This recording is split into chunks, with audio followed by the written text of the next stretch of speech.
Shalom, shalom. First and foremost, we give our praises, glory, honor, power unto the Most High Yahweh, Bahashem, Yahweh Shai, Bahashem Rakah Kudash. You say, Kwam Yeshala, Shalom, Shalom.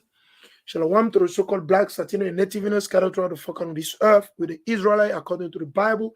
As you know, we're blowing the shofar, we're blowing the trumpet as we've been commanded. It's a commandment in the Bible that we must observe. The Israelite, the so-called blacks, Latino, and native scattered throughout the fuck on this earth. As you know, we're blowing the trumpet. All right, let's try one more time.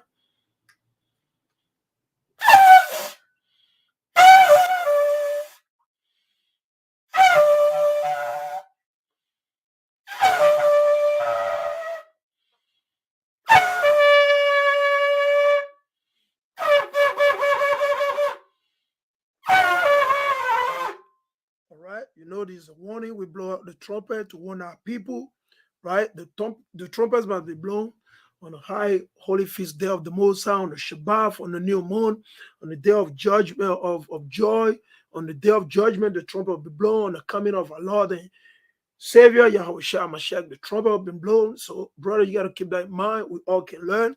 I started learning this like 2 weeks ago, brother, so you can do it. I am nobody. I don't know anything, brother and sister. Again, I don't know anything. The Most High, you start teaching me this like 2 weeks ago. I start blowing the trumpet like 2 weeks ago. All right, brother, you can do it. So the Most High will give it to you, brother, if you desire. All right, sister can blow the trumpet as well too. Right, there's no issue with it. Sister can learn to blow the trumpet. You know, the men do it. So we just want to put out there. All right. Shalom to all the camps, shalom to all the Israelites, to the so-called blacks, Latino and native. Shalom to all the camps, the elder, the soldier, the bishop, the young one, the elder, those that rule well in the spirit of the Most High, Yahweh, Wa Malachiah, Yahushai. Shalom to every one of you. We know some brothers, some camp already kept the day of atonement, I'll say like a month ago. All right. We know some brothers, some camp, they kept it yesterday to today, or maybe was it like 2 days ago till yesterday. As you know, we kept it in since yesterday sundown until today sundown. We're keeping it the day of atonement, brother and sister. We are not here to judge anyone on the day of atonement, on the high holy feast day, as you already know. As a nation, we still got to pray. We're praying. We're asking the Most High to give us more understanding on how to make sure that we're keeping the proper calendar, because it is a very, very hard, right? You got to understand that. So, you know, the most important is the brother and the sister, they're already doing the best that they can to observe these high holidays, whether they're doing it on the correct day or not. The most important is that they have the zeal, they have the will, they're doing it already. They believe in the Most High, they have faith in the law and the commandment. So we all might be off here and there, but the most important is the brother and sister, they're doing the best that they can day and night to line up with the Most High. All right, we are not perfect. We're working toward perfection, Lord willing, if the Most High allow us through His mercies. All right, because we don't have no power. We can't do anything unless the Most High move the Spirit. All right. So one more time, shalom to everyone. Shalom to the brother that tune in, the sister that tune in, and the brother and the sister that are tuning in later on. Please, if you have not subscribed, please subscribe to our YouTube channel, to Web Travel Israel on the Christ. Please subscribe and share this video with your loved one. Share this video with your loved one, brother and sister, is important. All right. So without any further ado, right, since we've been in the spirit, right, the Most High showed me something yesterday. This book is called the Legend of the Jew. All right, as you can see right here. Let me digress quick. I want to show something so everybody can see. So this is called the Legend of the Jew, right? This is the complete one, right? This is on different volume, but this is the complete. It's a little bit pricey, but you can get it on Amazon, I believe. You can get it on Amazon, I don't know, online. You can look into it. All right, it's a decent book. It's talking about history, things that you won't be able to read in the book of Genesis, because you got to keep in mind Genesis is like a summary of the thing that happened prior to Moses, right? You got to keep in mind, right? Genesis are things that literally happened prior to Moses being born, and the book of Genesis is dealing with more than 1,000 years or more than 2,000 year event that took place, all right, from the beginning of the creation. So sometimes you read something in the book of Genesis, you might not gain full understanding, right? When you may have to pray on it, where the Most High maybe might lead you to a different sources for you to gain more understanding, or the Most High may reveal unto you through dreams, vision, and the list goes on and on and on. All right. So this book, right, is a decent. We bought this book like, I don't know, like less than a year ago. So I don't read it that much. I read back and forth. I try and read a little bit on the Shabbat. I read it a different day based on the spirit the Most High move on me. The Most High move the spirit. All right. The Most High move the spirit. We don't move the spirit. We don't control anything. Our life, everything we do are in the hand of the living God, Yahweh, the creator of heaven and earth. So I've been reading it. It's a lot of information in this book concerning the so-called Black Latino and Native Indian. All right. And this story or this event that took place, this prophecy that I started reading, it only resonates with our people, with the so-called Black Latino and Native Indian. It does not fit no other nation on the face of the earth.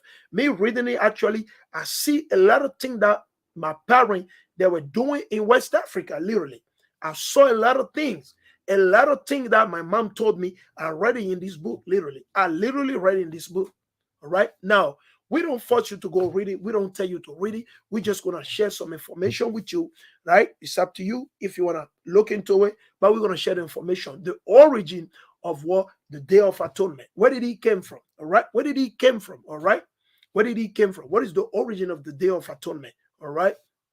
So without any further ado, let's go right here. I want to go first and foremost in the book of Exodus right here. I have it on my screen. So let me know, brother and sister, if you cannot see what I'm reading, please let me know so I may do adjustment to the software to make sure that everybody can see. Because the past 3 or 4 broadcasts that I've done, I thought I was sharing the screen, which even though I have it as sharing the screen, when I switch my screen, my main screen, to go share whatever I'm reading, later they let me know that they didn't see anything that I was sharing. So pray my Salakia, I apologize for that, forgive me whether I'm still learning.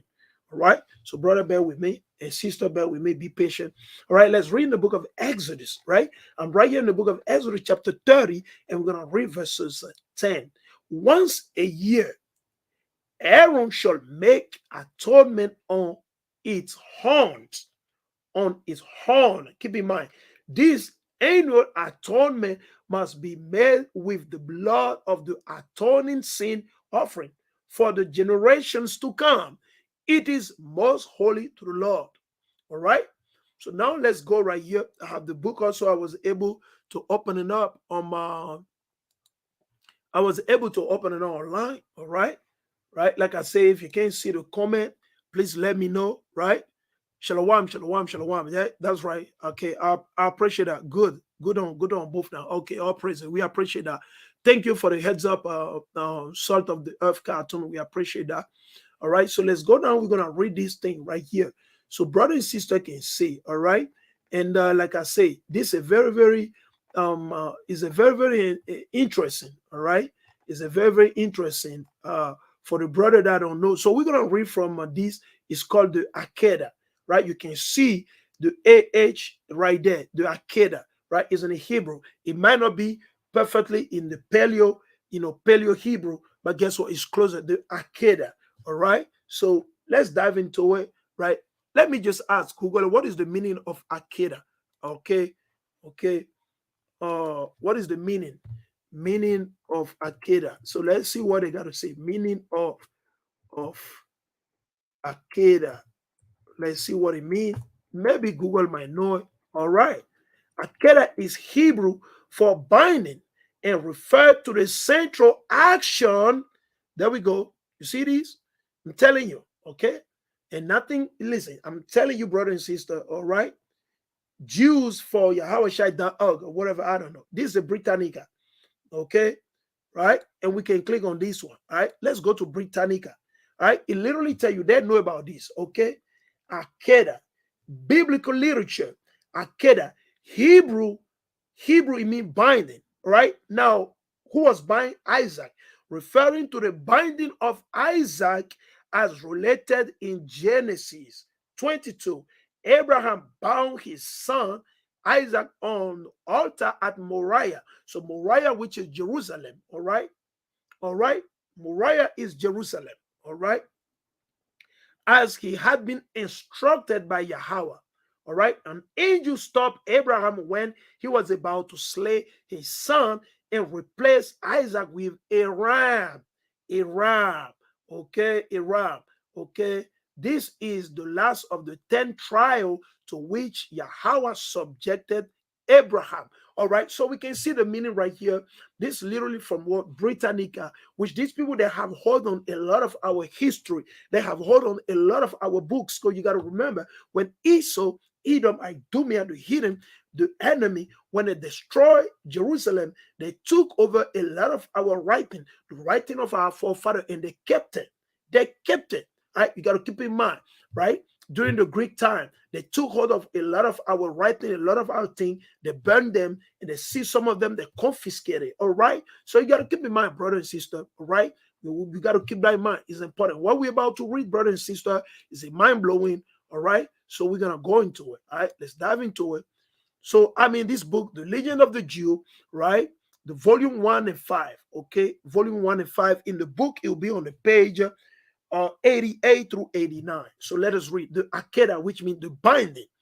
And while they were walking along, Isaac spake unto his father, behold, the fire and the wood. But where then is the lamb for a burnt offering before the Lord? So Isaac is asking Abraham, his father, well, we got a wood and we got a fire. Now, where is the lamb for the burnt offering before the Most High? So Isaac asking his father is a question that most of us we will ask pretty much. All right. If we know the Most High and we serve Isaac, he know that the burnt offering must be done by the lamb. Abraham was taught. Who taught Abraham? Shem. All right. And Abraham taught Isaac. So Isaac already understood. He knew that the lamb is for the burnt offering before the Lord. Everybody's with me. All right. The lamb is for the burnt offering. The lamb represents right here the one that the whole world called naively, ignorantly Jesus happened in the book of Genesis is to mimic, is to tell us that definitely the unique son of the Messiah, Yahweh Amashiach, will die for our sin, for my sin, for the sin of my brothers and my sister, the sin of the so-called Black Latino and Native Indian. So you got to keep in mind, again, I'm going to repeat it. Everything that happened in the book of Genesis chapter 22 is to warn us, to let us know that Amashiach, Yahweh Amashiach, must come and must die because of what? Our sin, because of the sin of the 12 tribe of Israel. We all fall short. We've sinned against the Most High. We are not worthy to be before the Most High. Brother and sister, we are not worthy. It doesn't matter how many commandments you keep in today. We are not worthy. Were you born being righteous, keeping the commandment of the Most High? Nay. Niete, like the Russian people will tell you. We were not keeping the commandment. Some of us wake up like what, 10 years ago. Some of us wake up like 5 years ago. Some of us wake up like 2 years ago. Some of us wake up like maybe 17, 20 years ago. Some of us wake up like 30 years ago. Some of us wake up like 50 years ago. But were we doing righteously from the day we were born? Nay, niete, nine. We were not his name, right? So let us stay in the spirit right here, and we're going to dive into this topic. So we got to keep in mind, again, Genesis 22 was a similitude, is a similitude of exactly what is going to happen to the son of the living God, Yahweh. His son name is what? Yahweh Shai Mashiach. Some brother call him different name. We understand. We are not going to waste time on that right now. You already know. It's based on the spirit of Most High move on every one of us. Right? So let us continue. So Isaac understood that to do the burnt offering, you need the lamb. So he asked his father Abraham, where is the lamb for the burnt offering before the Lord? Right? Until that, there's no issue. We don't see no issue. All right? Because if I take you in the book of Genesis, all right? Let's go in the book of Genesis, all right? Let's go in the book of Genesis, all right? He said, let's read this. Genesis chapter 22, and the title is what? Abraham's faith tested, right? All right, okay, you can read that in the book of Hebrew chapter 11, right? Let's continue. Sometime later, Yahweh tested Abraham's faith. Abraham, Yahweh called, Yes, he replied, here am I. Here I am. Take your son, your only son, yes, Isaac, whom you love so much, and go to the land of Moriah, which is Jerusalem. Go and sacrifice him as a burnt offering on one of the mountains which I will show you. So again, as a burnt offering, how was burnt offering done? It was done by what? With a ram, right? A ram, sometimes it could be a goat, right? It got to be the male, not the female. Okay, you can't do the burnt offering to the Most High with a female goat or a female ram. It's not going to work. All right. The next morning, Abraham got up early. He saddled his donkey and took two of his servants with him, along with his son Isaac. Then he chops wood for a fire for a burnt offering. So this a thing a lot of our people don't want to do. This day, everybody want to use the electrical oven. Everybody want to use the gas oven. Our forefather Abraham, he went in the wood, he chopped the wood. He chopped the wood, he cut some wood, he took whatever he need to go do whatever the Moses commanded him to do. So that's one of the spirit we all need to start having. Because when all hell breaking loose, brother and sister, you won't be able to use the gas. You won't be able to heat your house. You got to keep that in mind. All right? The solar panel, the green agenda of the wicked Joe Biden or Joe Biden won't be able to help you. Right? You got to be able, you got to put in your mind from now on that you got to be ready to be going in the wood, chopping down your tree. I do this back and forth. I don't chop down the tree. I know how to cut tree. I cut couple down like couple months ago, right? Because one of the tree, whatever I'm renting is sagging all over, it's dropping so many. So I went up to the spirit of the Most High, and I hew a little bit, some branches down, not too much, a little bit. Right, and I'll move to some places like where they got wood, that tree that fall up. I go over there, I pick up some wood, and I bring it home because I have a fire pit where I can roast, I can cook, I do so many things right there instead of relying on the gas and relying on the oven, things like that. Right, so we got to keep that in mind. I just want to bring that up quick. He said, on the third day of the journey, Abraham looked up and saw the place in the distance. Stay here with the donkey, Abraham told the servant. The boy and I will travel a little farther. We will worship there. Back. So Abraham placed the wood for the burnt offering on Isaac's shoulder. Imagine, he literally put on his shoulder. Isaac was literally carrying it like this, right? Because a lot of our people, they don't wanna do this type of job. So you can see literally, right? Abraham, he put the thing on Isaac like this. So Isaac was carrying the pile of log of wood. It's a pile, probably tied some way. It's heavy. You got to keep in mind. Isaac is carrying it. He's walking with it like this. He's walking with it. Right? He put it on his shoulder. All right. Isaac didn't complain. He didn't say, well, Father, we live in America. We can't do that. No. He just obeyed his father. All right. So he carried the wood that his father lay on his shoulder. All right. All right. So we just want to put out there. So brother can think about it and meditate upon it. All right. Let's go back to Genesis. All right.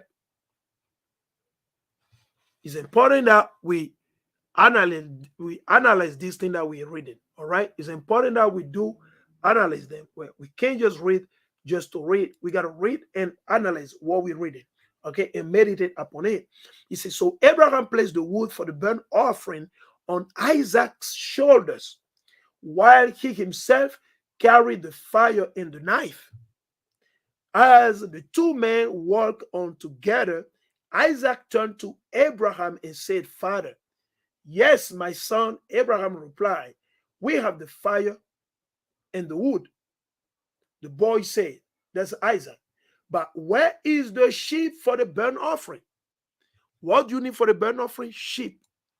Sheep for the burnt offering, right? We can ask Google, all right? Right? Animal for the burnt offering, right? Animal for the burnt offering. Animal for the burnt offering, right? You see, even Google will tell you. Even Google will tell you. Okay. Okay. Let's read it right here. right? We're going to click on this. You can read on my screen. It's a burnt offering, right? In Judaism, is a form of sacrifice first described in the Hebrew Bible as a tribute to Yahweh. A burnt offering was entirely burned on the altar. This is in contrast to other form of, sacrifice or whatever you need, sacrifice. All right. So again, let's read from this one. The Old Testament said that a burnt offering should be an animal sacrifice, such as what? A sheep, a goat, the bull, a dove, or pigeon. All right.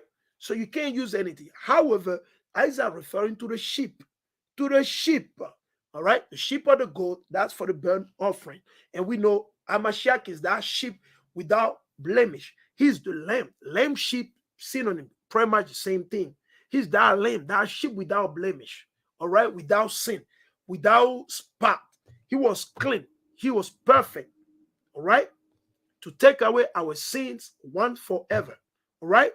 So Isaac asked his father, all right, he said, but where is the sheep for the burnt offering? God will provide the sheep.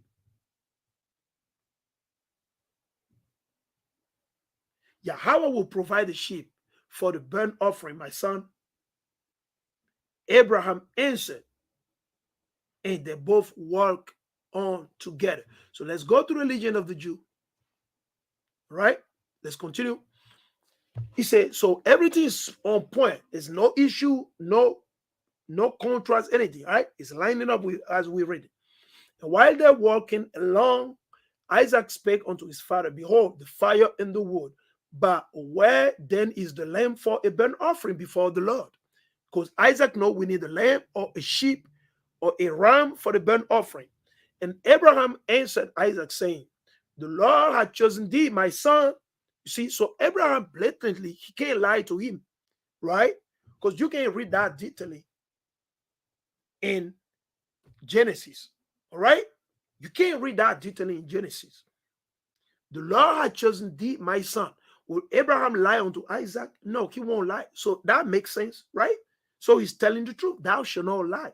It's one of the commandments, all right? You got to tell the truth, whatsoever it is. The Most High told the truth to Abraham, right? Concerning sacrificing Isaac. So Abraham must tell the truth to Isaac as well. So Isaac be aware of it, all right? He said, the Lord perfect burnt offering, which represent who? Our Lord and Savior, Yahweh Mashiach. Instead of the lamb, because Christ is that perfect sacrifice instead of the lamb, the goat, the ram, the pigeon, and the list goes on and on and on. And Isaac said unto his father, I will do all that the Lord has spoken to thee with joy and cheerfulness of heart. Now, brother, we got to keep in mind, let us just wait right here. How many of us are ready to die for the word of the Most High? Not many. Not many. Right now, we might talk about it, we might boast about it, right? Brother and sister may boast about it, we're out do it, but when all hell break loose, they'll be the first one to take off to run away. They'll be the first one. So this young brother, he was not that young. He was almost like, he's young, he's older than me and some of our brother. He's 37 years old when he went through this ordeal. But this is his reaction. That's what we tell brother and sister. We tell our people, the so-called blacks, Latino, and Native, that in the Bible, there is no emotion. There is no emotion. This is the father telling his son that the Lord, the Most High, had chosen him to be the perfect burning instead of the lamb, just as a Mashiach instead of the lamb. And Isaac said unto his father,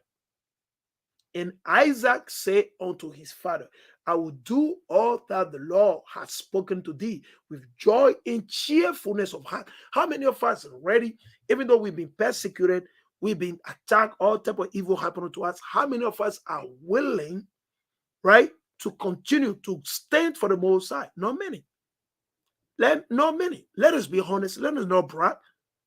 And Abraham again said unto Isaac his son, Is there in thy heart any thought or counsel concerning this which is not proper? So Abraham asked Isaac, is there anything that you think is not righteous that I'm about to do? in the thing that the Messiah, our father, told me to do. Tell me, my son, I pray thee, oh my son, conceal it not from me. Because Abraham is aware that the Messiah has appeared unto Isaac, that the Messiah be communing with Isaac, that Isaac being brought up righteously, according to the law, the commandment, the statute of the Messiah, and he know of the Messiah. So Abraham asking him, do not conceal anything from me. Like we can remember, our forefather, I don't recall his name, in the books of the prophet Samuel, when he asked Samuel, when Samuel was brought in the temple, right? He asked Samuel, don't conceal it from me. Anything the Most High show you, please let me know. Let me know. Okay, so let's continue. He said, I pray thee, my son, conceal it not from me. And Isaac answered, as the Lord liveth, and as thy soul liveth, there is nothing in my heart to cause me to deviate either to the right or to the left from the word that he had spoken unto thee. So Isaac said, there's no issue. I'm ready to die. I'm ready to die according to the will of the Most High. I'm ready to die. Are we literally ready to die for the word of the Most High, for our Mashiach? As he died for us because of our sin, are we ready to sacrifice our life for the word of the Most High? Are we scared of the politician? Are we scared of Joe Biden, the FBI, the CIA? Are we scared?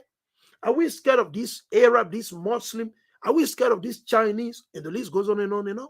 Are we scared of them? So that we will not teach the word of the Most High? So, brother, we got to examine our own self on this day. On this day of atonement, it's very, very important that we got to look up on where are we right now? Are we standing faithfully in the Most High, Yahweh? What Malachi, Yahushua? Are we standing strongly with the Most High to preach the gospel to the far end of this earth? To go out there to risk our life, not to tempt the Most High? You see, let's continue.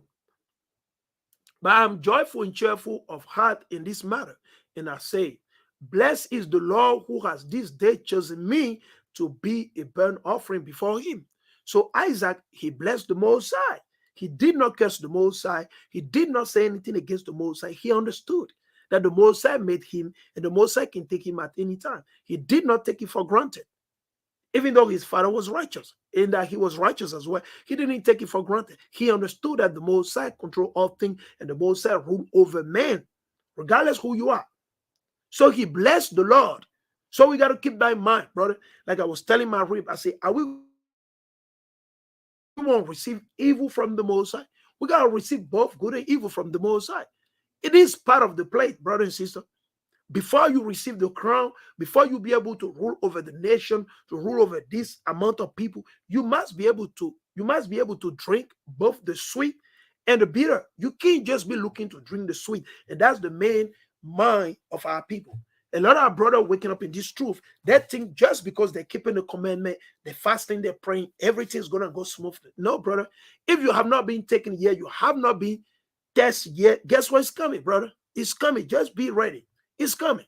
Because a lot of brothers in the truth, they think just because they're keeping the commandment of the Most High, they're fasting, they pray every day, everything's going to come smoothly. So are you better than Christ, than Mashiach? No. Even Christ, who is way 1,000 million, there is no word to describe. Where righteousness, he never sinned. He was tempted. He went through ordeal. John the Baptist, one of the greatest prophets in our history, in our culture, in our nation, he went through hard time. He was beheaded just for rebuking the heathen. So, brother, don't be puffed up.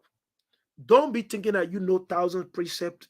You can do this. You can break this down. It's not about that, brother. It's not about that, brother. This day of atonement that we're observing is for us to examine our own self. We got to examine, okay? Not just because you're keeping a commandment, you're preaching on the street, you're going through this. I mean, you're doing this and that. You're fasting 3 times a week. You're fasting 5 times a week. You're on the point of your work. You're doing it. It doesn't mean anything. It doesn't mean that you won't go through fire. If you have not been through fire yet, because you got a lot of brothers around you, they're helping you, they uplift you, they lift you up back and forth, you don't feel it. But the time will come where this brother, they will depart from you. and you're going to be on your own. And you might fall. We don't wish on anybody. Man, you might fall, brother. Just think about it. You might fall, sister. Right now, you got brothers and sisters supporting you. They'll leave a comment on your YouTube page to make your faith go well. You're doing well, brother. You got 1,000 views. You got 1 million views, and you feel that you're doing wonderful. But when the Most High literally want to put you to the test, guess what? You won't have access to none of those things. The brother that won't be around. There might be 1, 2, 3, but the vast majority you get, they'll call you, check on you. They won't be able to do it. So, brother, let us examine everything that we do. We got to make sure that we're asking for the mercy of the Most High, the mercy of the Most High. Ask for mercy upon mercy. Ask for faith, that your faith be strengthened, right? You be in the Lord 24/7, all right? Because we don't know where the evil is going to come from. You don't know it. We have an accuser, Satan. He's accusing us. He was accusing Abraham. And that's why the Most High said, well, I'm going to put Abraham to the test. That's why all this is going down. Satan's job is to accuse. He's to and fro. He's to and fro on the earth, going to and fro on the earth. He's working the work of the Most High, whether you believe it or not. So Isaac didn't argue. He blessed the Lord. He said he blessed the Lord that had chosen him to be a burnt offering before him. Let's continue. Abraham greatly rejoiced at the words of Isaac. Imagine that. Of course, he'll be way excited.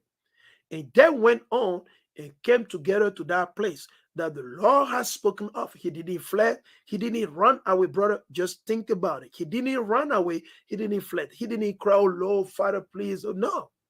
And Abraham approached to build the altar in that place. And Abraham did build, while Isaac handed him stone and mortar. Imagine that. Isaac had his father Salakia to build the altar for the Most High, for the burnt offering, until they finished erecting the altar. And Abraham took the wood and arranged it upon the altar. And he bound Isaac. That's why it's called AKEDAH or AKEDAH.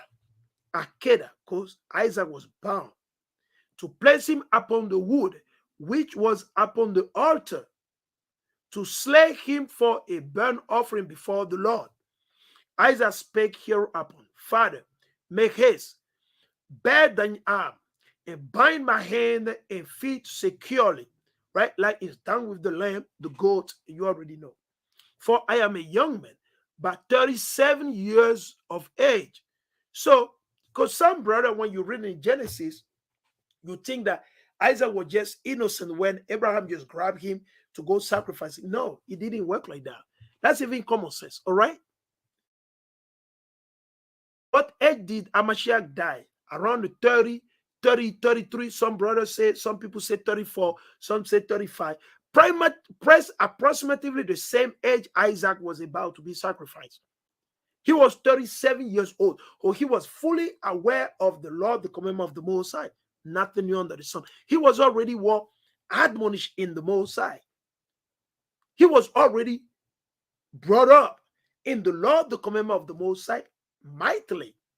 So he was not like 6 years old where you say, well, he was just innocent and his father just want to abuse him, like you hear from Christian. No, that was not the case, brother and sister.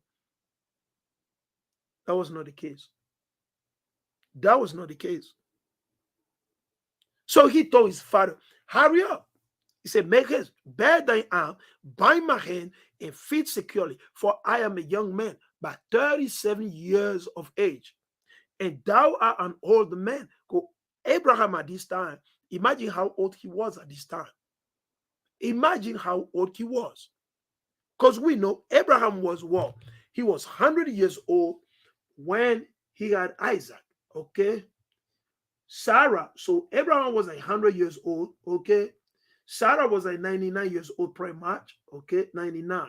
And right here, Isaac is 37 years old. So it's a basic mathematics that we do. You add 100 plus 37. And what you get? Pretty much is almost 137 years old, something like that. It could be less. It could be less than that, but you have the idea. So Isaac said he's 37 years old of age. And thou an old man. So Isaac, he know his father is already old, which makes sense. Which makes sense. All right? Let's continue. When I behold the slaughtering knife in thy hand, I may perchance begin to tremble at the sight and push against thee, which is most men they'll do. If you try to kill somebody to do evil, guess what? The person they're gonna try to defend themselves is called self-defense. They're gonna try to fight you so that you don't kill them. Okay, for any man is a natural way, is a natural reaction. For the desire unto life is bold, because why? He doesn't want to die. But he already told his father, go ahead and do it quickly before I start trembling, before I may go off. Also, I may do myself an injury and make myself unfit to be sacrificed. Because if you have seen, the Moses doesn't want you to be a sacrifice. All right? You got to be without blemish, without sin, without spot. And that's the point that Isaac understood from the beginning. And he's reminding his father about. He's letting his father, he better hurry up and do that which the Moses ordained him to do. So all things will be done in order and in decency. Until right there, we don't see Isaac rebelling, saying anything evil against the Moses or against his father, against the heavenly angel, nothing. He was still down with the Most High. He's still down with the Most High. Everybody with me, right? So it's very, very important that we keep that in mind, brother and sister. It's a very, very important that we keep that in mind. Is humility. That's why we read in the book of Proverbs as well. He said, well, pride go before destruction. But if we humble ourselves before the Most High, he will do so many things with us. It's in the Bible. Thou saith the Most High. So let's continue. So Isaac was pretty like mighty and decent, strong in the spirit. Right? He said, I adjure thee, therefore, my father, make haste, execute the will of thy creator. You see that? He told his father, do the will of your creator, the Most High. Delay not. Turn up thy garment, gird thy loin, and after thou hast slaughtered me, burn me unto fine ashes. Then gather the ashes and bring them to Sarah my mother, and place them in a casket in her chamber.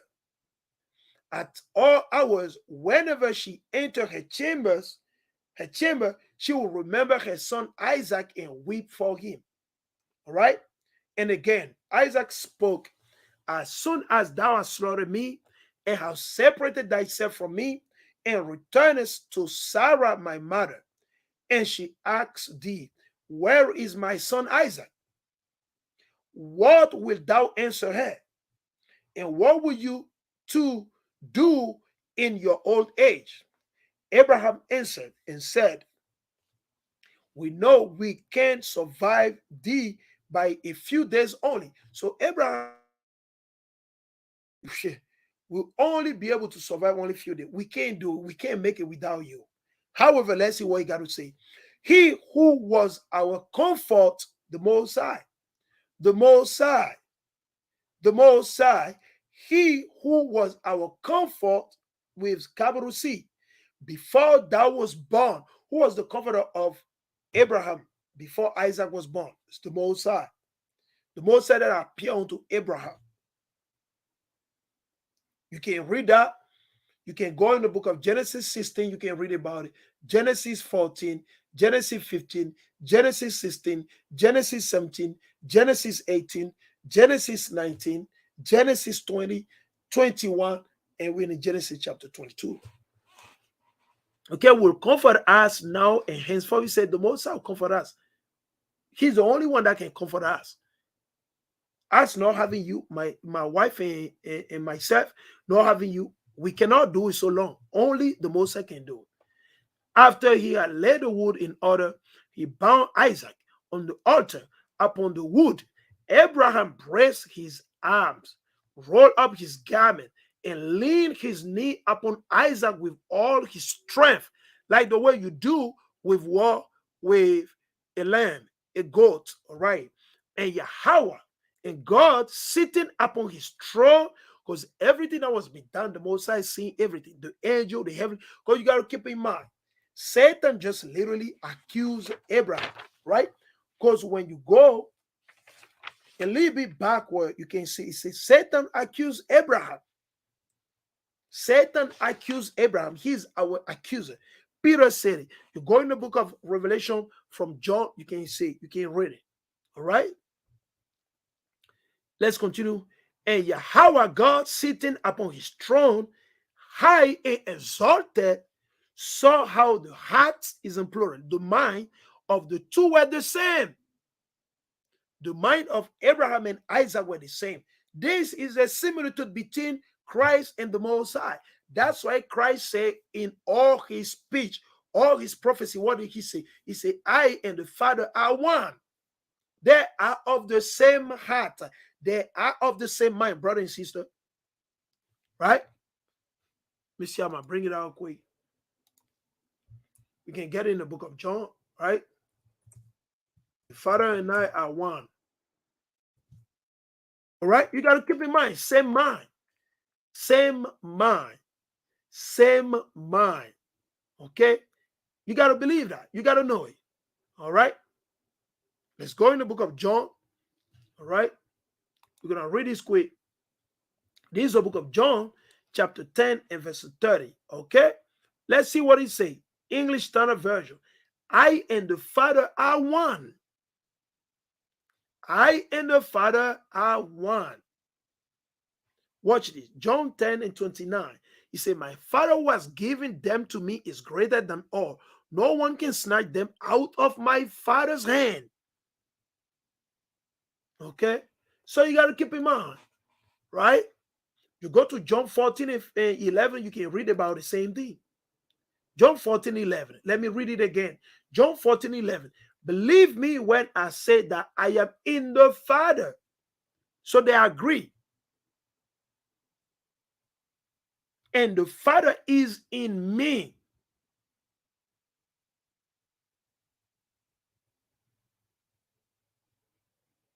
Or at least believe on the evidence of the works themselves. Again, right? So we're showing you. Right? John 10, 22. You can read the same thing. At the time of the feast of dedication took place at Jerusalem, it was winter. And Yahweh shall work in the temple in the colonnade of Solomon. All right? All right? It says, so the Jew gathered around him and said unto him, how long will you keep us in suspense? If you are the Christ, tell us plainly. Yahweh shall answer them, I told you, and you do not believe it. So you got to keep in mind. All right? All right? Let's go back. So it's the same thing. Okay? They are the Mosai saw that they are the same mind. Just as the Mosai and Christ and the Mashiach. All right? Okay? And Yahweh sitting upon his throne, high and exalted, saw how the heart, the mind of the two, who are the two, Abraham and Isaac, were the same. The Mosai and the Mashiach. And tears were rolling down from the eyes of Abraham upon Isaac. So Abraham was crying. And from Isaac, so Isaac was crying down upon the wood, so that he was submerged in tears. Heavy tears from Abraham and Isaac until the wood was totally submerged. When Abraham stretched forth his hand and took the knife to slay his son, God spoke to the angels, because the Mosai see everything. Do you see how Abraham, my friend, proclaims the unity of my name in the world, which Hamashiach did? Christ, he came to proclaim the unity of the name of the Mosai in the world of the Israelite, in the world of the so-called blacks, Latino, and Native Indians scattered throughout the fucking earth, and in the other heathen as well. Because we prophesy among them. Some of them see us, they know what is going on. Some of them don't understand. It is what it is. So Abraham, he compelled, because Satan is among the angels. God spoke to the angel. Don't get it twisted. It's not just talking about Michael, Gabriel, Ariel. No, it's talking about all the angel of the Most High. Satan mainly is there. Satan mainly. Do you see how Abraham, my friend, because who was accusing Abraham? Satan, because he's part of the angel, right? Do you see how Abraham, my friend, proclaimed the unity of my name in the world? Now, question, brother and sister, how many of our people, how many of us are willing to go out there in the world to be attacked for the word of the Most High, for the namesake of Amashiach? How many of us? Not many. Like I said, today, brother may brag about it. Brother may say, well, I'm going to die. I'm going to do this. But when all that break loose, you're going to run away, brother. You're going to run away, sister. Today is easy to say with your mouth. And how do we know it? When you go in the letter of Peter, or I won't even say the letter of Peter, right? Yeah, hey, thank you for posting all these precepts. We appreciate that definitely, right? When you go in the letter of Peter, or not even the letter of Peter, when you go in the New Testament, what did Christ told? What did Amashiach told Peter? He said, "Thou would deny me thrice before the cock crow. Before the rooster will crow, you will deny me 3 times." And Peter said, "Nay, Lord, niete, Lord, I won't do it, Lord. I will die with you." Guess what? He did it. He denied the Lord 3 times. That's how serious it gets. Because like I say, brother may be in the congregation where they got a lot of brothers supporting them, uplifting them, sister or supporting sister. It's beautiful. It's good. It's a good thing. It's good for brethren to dwell together. But when your test is nigh, when is the day the Most High need to try you, guess what? It's going to happen where maybe the Most High won't send you anybody. There won't be anybody to help you and deliver you. And you might be put to death. The brother may die, the sister may die. So let us just think about it, brother and sister. Let us just think about it. Let us meditate upon it. So, brother, don't be puffed up. Sister, don't be puffed up because you study, you know 1,000 precepts, you know this, you know that. You don't know what time this thing is going to take you. You don't know. You got to pray for the mercies of the Most High that you'll be able to make it through. You'll be able to go through it when the Most High bring it up to you. Just pray, brother. You don't know. Don't be proud. Even Peter, who is more righteous than us, Peter is more righteous than us. Peter, he wasn't able to keep it up. He gave up. Peter gave up. He did not, even though the Lord told him. The Lord told him, Peter, you will deny me twice. Peter said, nay, I won't do it. Still, Peter, he did it. So, brother, let us think about that. All right? Let us think about that. It's in your Bible. You can read about it. So, the Most High compelled all the angels. He's told them, he said, you see now, you see my friend Abraham, he called him his friend. He said, do you see how Abraham, my friend, proclaims the unity of my name in the world? So we got to do the same thing, brother. Brother, not just because you're the elder, it doesn't mean you got to sit down in the house and you be playing the boss. You can't sit down on a couch while you're playing the boss and you send the young soldier, the other brother, they're the only one on the highway on the byway doing the work. You got to go on the highway on the byway, man. Go on the highway on the byway, on the edges, right before the store. If you get kicked out from there, then you look for another spot. But don't sit while you're playing the boss of the congregation. You play, no, man. We see elder out there on the highway on the byway, man. We see elder. We see brother that been in this truth for so long. They're the one that street every day, pretty much every offering. Some brother go 2 times a week. Some brother go 3 times a week. Some brother go all day in the weeks. Some brother only go on the Shabbat, on a Friday on the Shabbat. All right? You got to keep in mind. Right? Noah, he was teaching for over 300 years, man. Before the flood came, he did not retire. Now, brother, after 15 years or 7 years, they want to retire. The brother will be like, well, I've done a lot. You ain't did anything yet, bro. You are not finished your work yet. When you do a run, when you do a cross country, you got to run until you reach the destination, the end, man. You can't just stop in the middle of the road and say, well, I'm tired. That means you lose it, bro. So you got to hang up onto this. You got to keep on doing, man. Don't sit over here and you send your disciple over there to go do the work for you. Amashiach, he was not sitting behind. He was doing all the work, man, as his father commanded him. Had I hearkened unto you at the time of the creation of the world, when ye spake, mainly Satan. Satan was the one telling the Most High, why would you create men on the earth? What is the point you making men on the earth? We're already here in heaven. We're having a good time. Why would you create men on the earth? They were literally jumping on the Most High, not like literally jumping, but they were telling the Most High, why would you create men on the earth? They're going to go off. They won't obey your voice. Satan and some of the angels. Have I hearkened unto you at the time of the creation of the world? When ye spake, what is man that thou art mindful of him? The Most High, they were telling the Most High from the get-going, why would you create men on the earth? Why are you worrying about men being on the earth? Don't worry about them. We already here in heaven. Don't worry about it. Don't make no men on the earth. And the Son of Man, that thou visited him. So they were telling the Most High, why would you visit the Son of Man on earth? Why would you visit Moses, Abraham, Isaac, Adam? Who would there have been to make known the unity of my name in this world? So the Most High said, if I were to listen and follow you, guess what? My name will not be proclaimed in the earth, on the earth. The angel then broke into loud weeping. You see that? They all start crying. Satan and some of the other angels. All the angels then broke into loud weeping. And they exclaimed, the highway lie waste. The wayfaring man ceaseth. He had broken the covenant. You see, where is the reward of Abraham? He who took the wayfarer into his house. Because earlier they were lying to the Most High.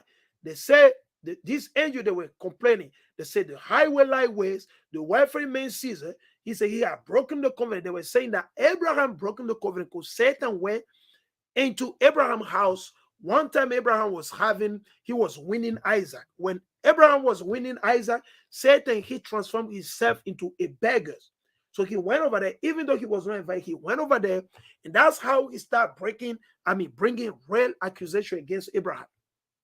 Because Abraham knows there's no beggar in that area. Abraham is aware of it, but he showed up as a beggar. So he was the one that was complaining. He told the Moses that Abraham broke the covenant, which was not true, because Abraham had a feast winning Isaac. We can do it. Brother can do it. If brother have sons and daughter, the day you win your son or your daughter from breast milk, right? From breastfeeding, you win your son. You can make a big feast. You can make a big feast. Brother, you can do it. If you have the money, if you have the means necessary to, that's what you should do. Our forefather done it. Abraham done it. Right? I know one popular in Benin, we call it, in French, we call it the bringing out of the child, which is, you read in the book of Leviticus, I think chapter, is that Leviticus 11, I believe, if I'm not wrong, is in Leviticus 11, the bringing out, the presenting of the child, that you can read in the book of Leviticus, right, where Amasha was presented to the nation, right, after a certain day. For a girl, I think it's got to be like, I think it's almost like 69, closer to 70, I think so. Right? It's almost like, it's like 3 months. Actually, like 90, pretty much 90. I think so, 3 months. For a girl, a born girl is like almost 90 days before you can present it here to the whole nation or the whole family. I've seen that in West Africa. They call it, in one of the language, they call it vino beton. Vino beton, that you present the child, the baby, onto the family. Okay, so they don't do that. Only, like I told you, if you go to West Africa, you don't have to believe me. Go to West Africa, ask them, do you guys have a ritual, a ceremony that you present the baby after a couple of months, a couple of days? Yeah, they'll tell you. And it's best for the boy, I believe, is 60 something day, if I'm not wrong. I think it's 60 something day. Based on, it's in the book of Leviticus, right? Salt of the earth. If you don't mind, can you look up that scripture and post it on the comment about the purification of the boy and the girl? If you don't mind, please go ahead, or anyone on the comment board, you can post that, so brother and sister can refer to what I'm talking about. All right, you can post that, please, if you don't mind. It's in the book of Leviticus, if I'm not wrong. Leviticus chapter, I think it's Leviticus chapter 11, if I'm not wrong. Leviticus 11, if you can post it, please go ahead and do that, please, so brother can see what we're talking about, right? Definitely. All right, we appreciate that as well. So keep in mind, right? So like it, let me let off some answering quick, right?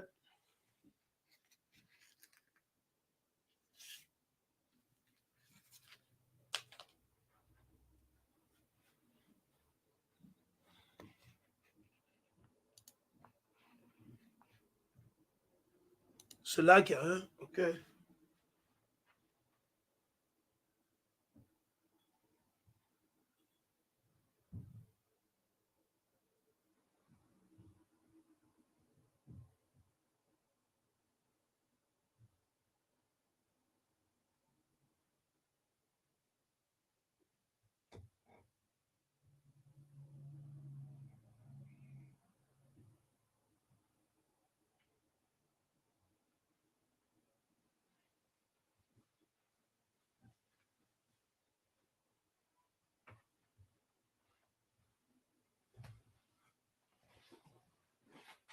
All right. Let's continue. Let's go back to it. All right. So it's important that we keep that in mind. All right. So let's get back right here. So he got keep it. So he was accusing him already. That's his job. Right? So he said the highway lightways, the wayfaring men Caesars, he had broken the covenant. Where is the reward of Abraham? He who took the wayfarer into his house. Because that's what Satan was accusing Abraham of. He said, well, he didn't want to feed the poor. I was a beggar. I went over there. He won't feed the beggar.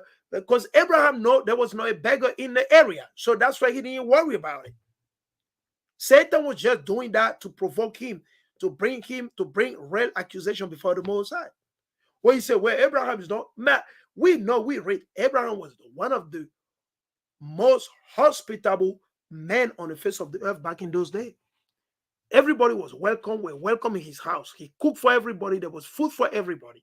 Stranger, everybody had it for food. But Satan, on the day that Abraham win Isaac, Satan showed up over there as a beggar, asking for food. But in the area, Abraham know there is no beggar. So Abraham already caught it. He know this is Satan. So he ignored it. So Satan get mad. So he brought it to the Most High. That's why the Most High is saying this. Right? He said, Abraham, then the Most High said, what is the reward of Abraham? He who took the wayfarer into his house, gave them food and drink. You see? Even the angel went over there. He fed them and went with them to bring them on the way. The covenant is broken, whereof thou didst speak to him, saying, for in Isaac shall thy seed be called. You see that? Right? Now, again, they're discussing with the Moses. I say, well, you say in Isaac shall his seed be called. And say, my covenant will I establish with Isaac, for the slaughtering knife is set upon his throat. You see? So the knife was put on the throat of Isaac, not on the throat of everybody or Ishmael. It happened only to Isaac. Okay, so keep in mind. Okay, so John 3:16 is only for the Israelite. It's only for Isaac. He was the one on whose throat the knife was set on. The tears of the angels fell upon the knife. Imagine that, as a rain, pretty much. The tears of the angel fell upon the knife because the Mosaic confound them. Right? The Mosaic confound them. So you can see the tear of the angel were falling upon the knife so that it could not cut Isaac's throat. But from terror, his soul escaped from him. You understand? So he died on that point. Not because the knife cut his throat. The knife did not make him to die, but because he was terrified. That's why he was telling Abraham, his father, do it quick so that I don't. For anybody, I want to give you an example. Their brother, when they see a dog, they'll literally lose their breath and collapse. Their brother, when they see a snake, when they see an anaconda, a brother or a sister, they'll have a heart attack and just fell on the ground and die. Their soul is going to escape. They're going to die. There's some brother, they don't know if they happen to come across a lion out of nowhere. Guess what? Without the lion approaching them or touching them or attacking them, the brother or the sister or that person, they're going to have a heart attack and just pass out. They're just going to drop on the ground and lose their soul. And the soul is going to depart from them. I'll give you another example. If a woman is going somewhere and out of nowhere, a man just showed up with some knife and gun or pointed a gun on her head, guess what? That woman, unless she's in the spirit or she's strong, she may give up the ghost without the guy even laying hand on her or the guy shooting her in the head, without the guy doing anything to him or to her. All right? It's the same thing we're reading right here. Because of the terror of the knife, and all these things, his soul departed, escaped from him. He died. Then God, Yahweh, spoke to the archangel Michael. So there is a difference between the angel and the archangel. The archangel, they were righteous. They do righteous work. The angel, most of the time, some of them are with Satan. Satan is one of those angels. So they were the one crying. Satan was the one crying with some of his allies. Satan was the one. So the Most High called now to the archangel Michael and said, why sendest thou here? Let him not be slaughtered. So the Most High know, because once if he's able to cut the throat and the blood drip on the ground, that'll be a different story. The Most High doesn't want that to happen, because the Most High know he will revive him. Right? The Most High said, don't let him cut the throat. Don't let it go down. So he called on Michael. He said, without delay, Michael, anguish in his voice, cry out, Abraham, Abraham, lay not thy hand upon the lad, neither do thou anything unto him. Abraham made answer, and he said, Yahweh did command me to slaughter Isaac, and thou dost command me not to slaughter him? The word of the teacher and the word of the disciple, unto whose word does one hearken. So Abraham prayed, he asked the archangel Michael, he asked Michael, the Most High, the Almighty Father, my God told me to sacrifice Isaac. Then you, the disciple, you're the servant of God, you telling me not to do so. And then he asked the angel, who am I supposed to listen to? Am I listening to you or the Most High? You see that? That's what we call the logic. Because Abraham understood that's not the Most High voice. He know that's the angel just telling you not to do. Why he believed, maybe who is that? I don't know, maybe Satan still coming after us. Let us continue.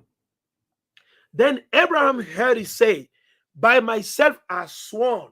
That's the Most High speaking now. By myself have I sworn, said the Lord, the Most High God, because thou hast done this thing and hast now withheld thy son, the only son that is in blessing, I'll bless thee. You go to Genesis, you can read about it, brother. I post the thing over there. It's in the description box. You go over there, you can read. Let's continue. I'll bless thee.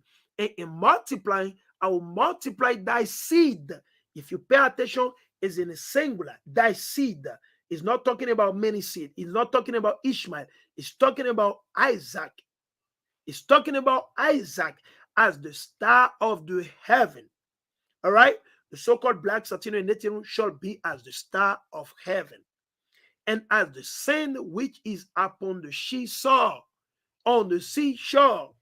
And that seed, Isaac, Jacob, the 12 patriarchs, shall possess the gate of his enemy, the gate of Esau, the gate of Ishmael, the gate of the Moabite, and the list goes on and on and on. And in that seed shall all the nation of the earth be blessed. So all these heathen, they're blessed in us. They're blessed in us. We are not blessed in them. They are blessed in us. Thou saith the Most High, because thou hast obeyed my voice. At once Abraham left off from Isaac, who returned to life.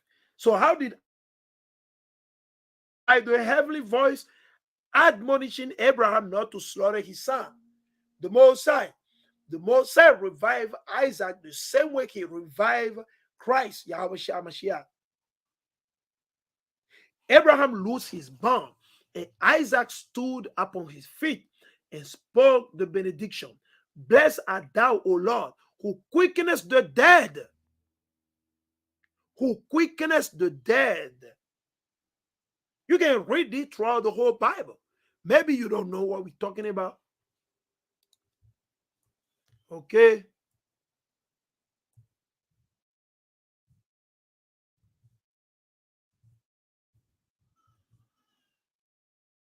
All right, so like yeah.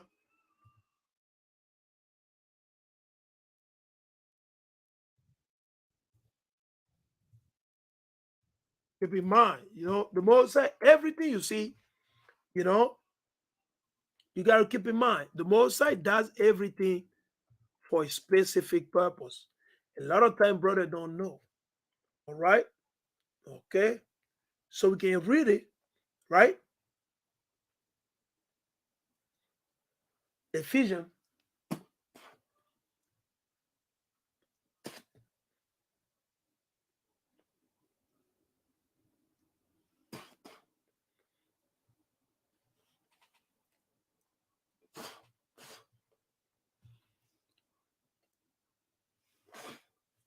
Salakia, right? Let's read this. Ephesians 2:1. And you had he quickened, who were dead in trespasses and sin. The Most High. The word that I speak unto you, the life, right? The word of the Most High life, they're quickening, right? They're quickening, they heal people. They heal people. All right? That's what they do. All right? And salt of the earth, if you don't mind, please hit the thumbs up, please. For all the brothers and sisters that are connected, please hit the thumbs up, please. So this can drive the algorithm so more people can see the video, please. So more people can see the video, please. Click on the thumbs up. It doesn't cost you anything, please, brother and sister. Make sure you hit the thumbs up for us so this can drive the algorithm. That's how YouTube, all this, please, that's how they operate. You already know. All right? So you got to keep that in mind. Right? It's important. We go in the book of Revelation. We can read it. It's read Revelation 14:13. And I heard a voice from heaven saying unto me, right, blessed are the dead which die in the Lord from henceforth. Yea, say the Spirit, that they may rest from their labor and the work do follow them. Right? So we got to keep that in mind. So let's continue. So he just blessed the Most High, who? Isaac. Blessed art thou, O Lord, who quickenest the dead, as he quickened Amashiach on the third day. Then spake Abraham to God, shall I go hence without having offered up a sacrifice? Whereunto Yahweh replied and said, lift up thine eyes, and behold, the sacrifice behind thee. And Abraham lifted up his eye, and behold, behind him a ram caught in the thicket, right? Which God had created in the twilight of Shabbat, Eve. So this ram was created what? In the twilight of the Shabbat Eve, the eve of the eve of the Shabbat, the eve of the Shabbat, the eve of the Shabbat. Right? What is the eve of the Shabbat? Let's ask Google.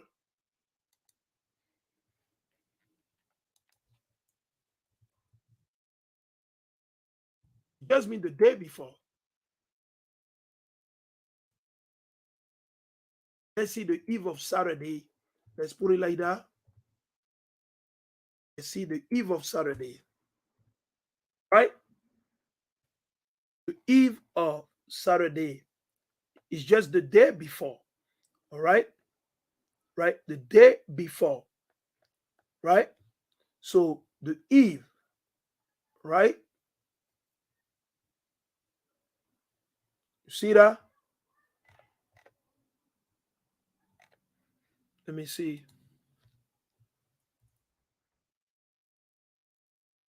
The eve meaning.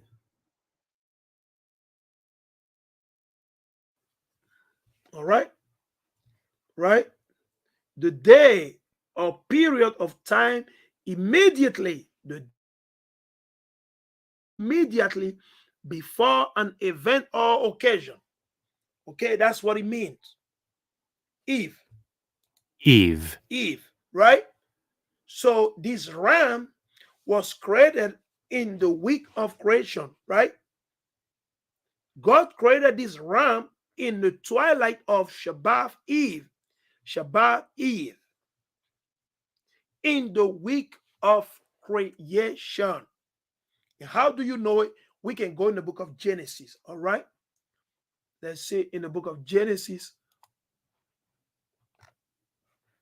Let's go in the book of Genesis quick.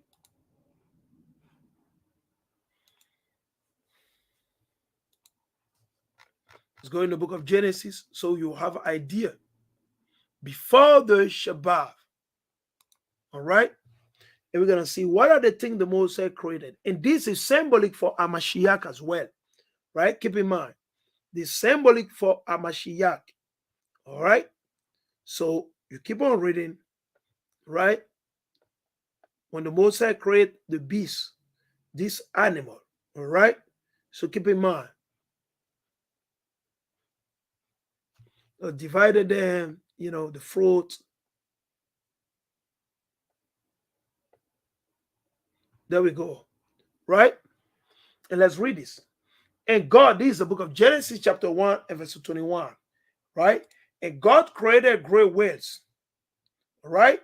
And every living creature that moveth, which the water brought forth abundantly after their kind, and every winged fowl after his kind. And God saw that it was good, right?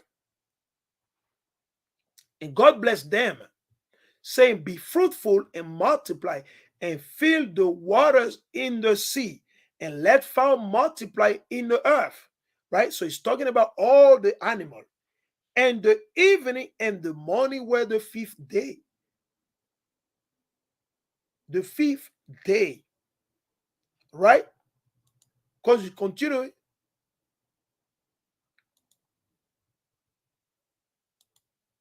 right?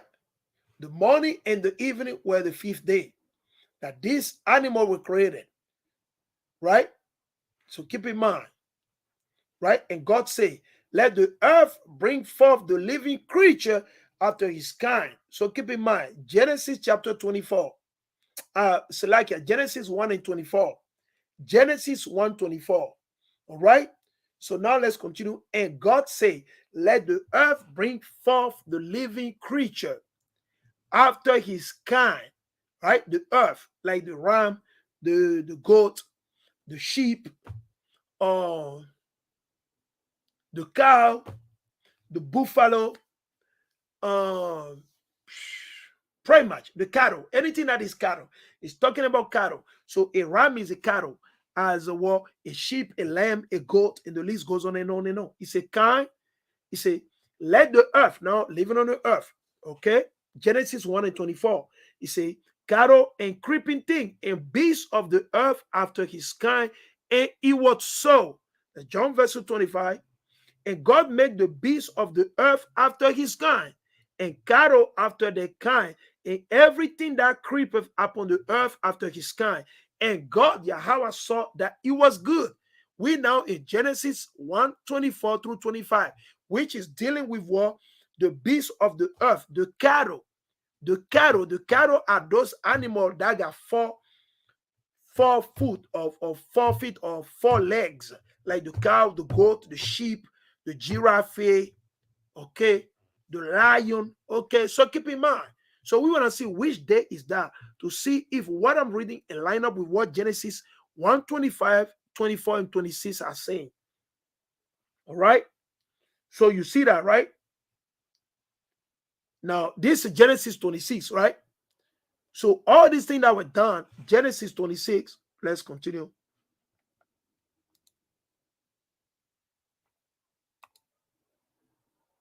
All right.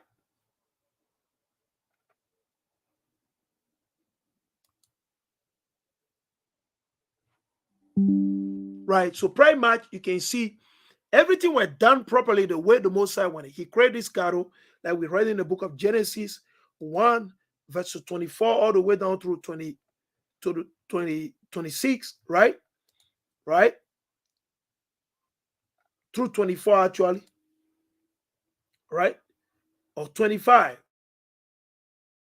God saw it was good. All right. So keep in mind, let's go back right here. Right? So he say, after Abraham lifted up his eyes, and behold, behind him a ram caught in the thicket, which God had created in the twilight of Shabbat, Eve, the Shabbat Eve, the day before the Shabbat, pretty much on a Friday, right? We say on a Friday. Someone might say Thursday sundown, pretty much. Thursday sundown, okay? Eve in the week of creation, and prepared since then as a burnt offering instead of Isaac. So the Most already know this is going to go down. So he prepared everything ahead. All right.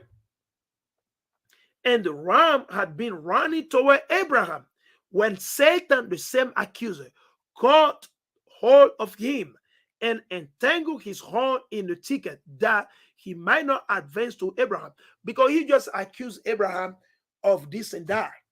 And the Mosai just proved him wrong. Abraham proved him wrong through the spirit of the Mosai, Yahweh, Wa Malachi Yahushai. Then, instead of allowing the lamb or the ram to go to Abraham, because the ram be commanded by the Mosai to go, guess what he did? He still caught the ram in by his horn and entangled him in a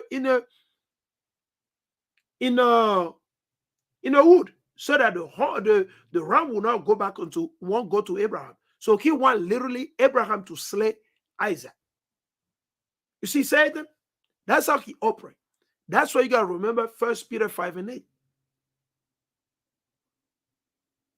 And Abraham, seeing this, fetched him from the thicket and brought him upon the altar as an offering in the place of his son Isaac. Right? Let's go to Genesis. Right? He said, let's go right here. This is the book of Genesis, chapter 22 and verses 10. And Abraham picked up the knife to kill his son as a sacrifice. At that moment, the angel of the Lord called him from heaven. Abraham, Abraham. Yes. Abraham replied, here I am.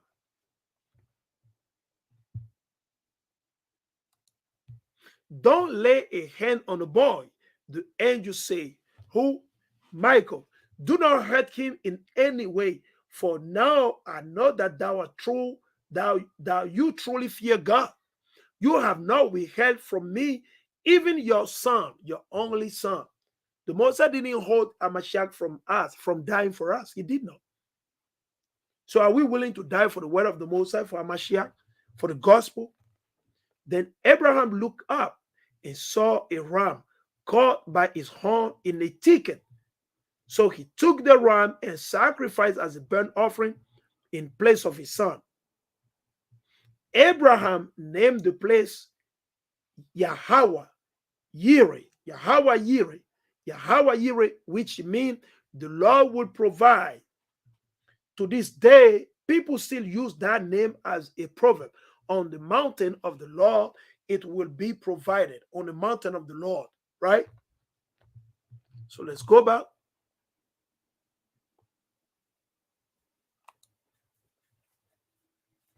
All right.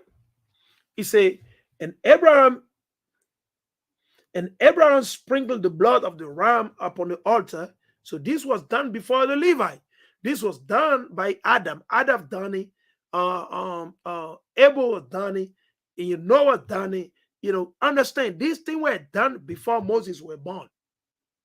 It's just that under Moses, these things were written, it was put together. But it was done back in those days, before Moses were born. I don't get it twisted, because a lot of you out there, you read it, you think, well, it just happened in the book with Moses. No, this thing will be done. Okay, we're going to know, we're going to read more. This is instead, you say,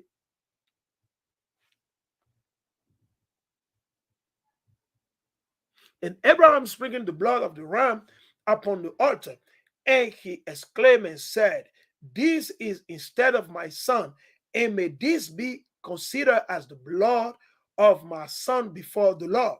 And whatsoever Abraham did by the altar, he exclaimed and said, this is instead of my son, and may be considered before the Lord in place of my son. And God accepted the sacrifice of the ram, and it was accounted as though it had been Isaac. Literally, the Mosai took it literally for Isaac. 2,000 years old. 2,000 years old. More than 2,000 years old. All right? Let's continue. As the creation of this ram, so understand, that's why the horn of the ram is very significant in the blowing of the horn, right?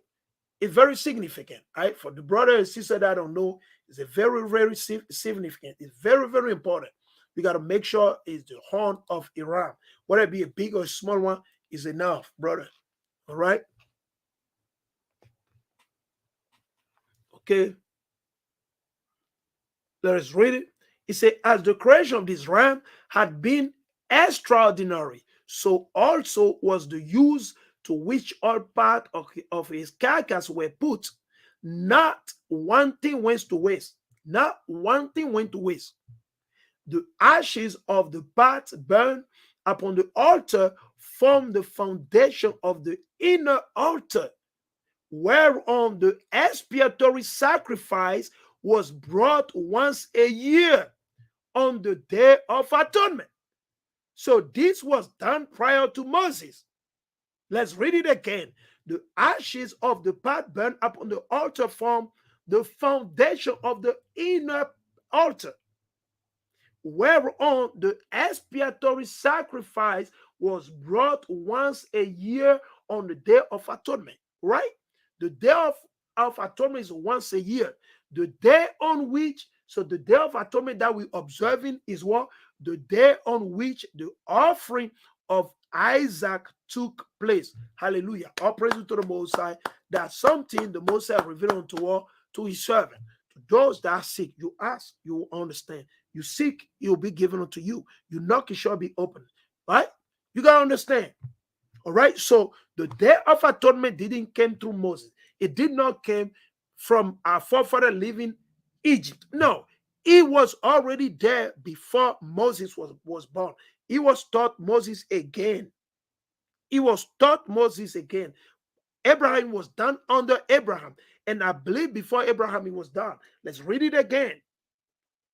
It said, whereupon the expiatory sacrifice was brought once a year. Let's pause right there. Let's go read a couple of precepts. Let's read this. Right? This is the book of what? Did now in the book of Exodus chapter 30, the Mosai is rehearsing and is teaching that to Moses. Because Moses does not know it. Right? It was not written down. It was taught orally. Orally, people were doing it. Orally, it was not written down. Once a year, this is what Exodus 30 and verse 10. Once a year, Aaron, because he's the high priest, shall make an atonement on its horn, right? On its horn, the horn of the altar, right? The horn of that ram, the horn of that ram. This annual atonement is annual, once in a year. Atonement must be made with the blood of the atoning sin offering for the generation to come. For the generation to come. It is most holy to the Lord. So now we do this atonement through who? A Mashiach. Because when you go right here in the book of Romans 5:11, if I'm not wrong, let's go over there. Thank the Most High for reminding me.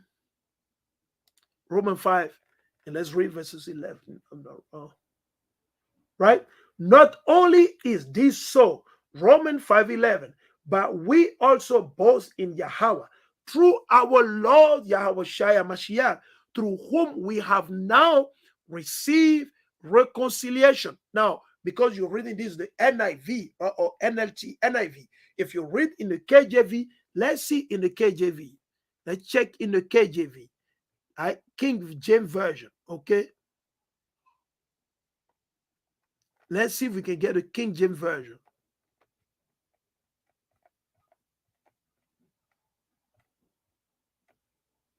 King James Version. Let's read it. What is the word? Right? Let's read verses 11 and again in the KJV. Right? Because you're going to understand. It just means atonement. Right? Let's read it. As you can see on my screen, right there, I highlighted in the blue. Right? You say, and Romans 5:11 in the KJV. And not only so, but we also joy in Yahweh through our Lord Yahweh Shai HaMashiach, by whom we have now received the atonement after the order of who? Right? After the order of who? Melchizedek. All right? So you got to keep that in mind. Keep that in mind. All right? If you go to different precept, let's go to Leviticus.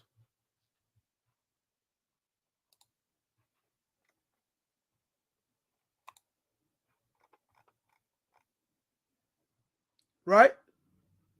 Let's read this. There's a book of Leviticus. Leviticus chapter 16 and 17. And there shall be no man in the tabernacle of the congregation, all right, when he goeth in to make an atonement in the holy place, until he come out and have made an atonement for himself and for his household, and for all the congregation of Israel. And who done it? Amashiach. He said, and he shall go out unto the altar that is before the Lord, the one Abraham set up, the one that was set up, the foundations based on the ashes, and make an atonement for it. And he shall take of the blood of the bullock and of the blood of the goat, and put it upon the horn of the altar round about. I've seen this being done in West Africa, right? Even my grandmother used to sacrifice that. She used to do that weekly, but they turn into witchcraft. They turn into voodoo, madness. All right. So keep in mind. All right. Keep in mind. All right. Let's go right here again. Let's go in the book of Leviticus 25. Let's go in Leviticus 25.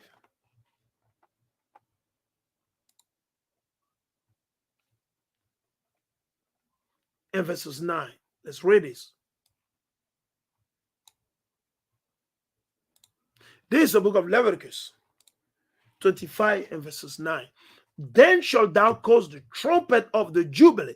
Now, the Jubilee is 49 years, and the Jubilee is literally held on the 50th year. Now, as of today, we don't celebrate the Feast of Jubilee because we lost the track of the calendar. The biblical calendar as a nation, we don't know it. I don't know any camps that literally keep the Feast of Jubilee. I don't know. I think before I heard it that GOCC somewhere they're able to track it. I don't know. I don't know if it's true. I never seen it. I heard of it. I never seen it. I don't know if it's true. But of the other camps, I don't know any other camps that would be able. We don't keep the Feast of Jubilee. We don't.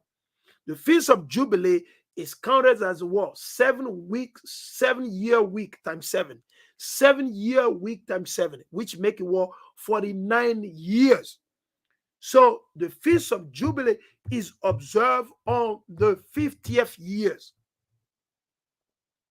So in the 50th year, the year of the Jubilee, in the 7th month, the Mosai reminding us that we must keep the Day of Atonement and we must blow the trumpet.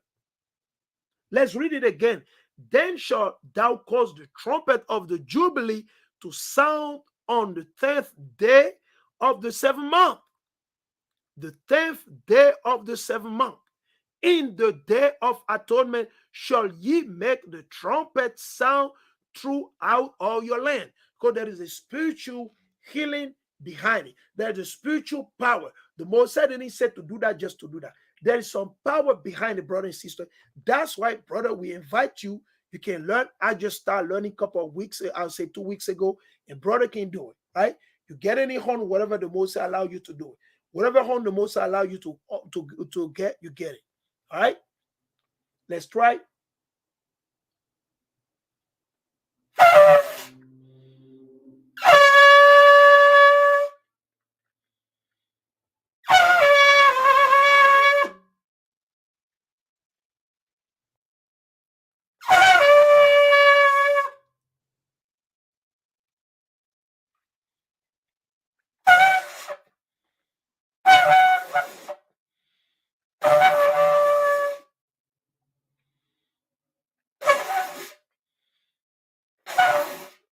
You see, that's the best I can do so far. I'm practicing every day. So we got to blow the trumpet on the Day of Atonement throughout our land, in our generation. We can't stop it. We got to keep on doing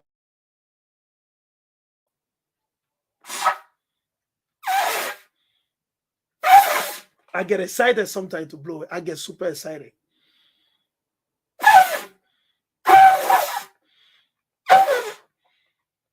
You see, I get excited sometimes, right?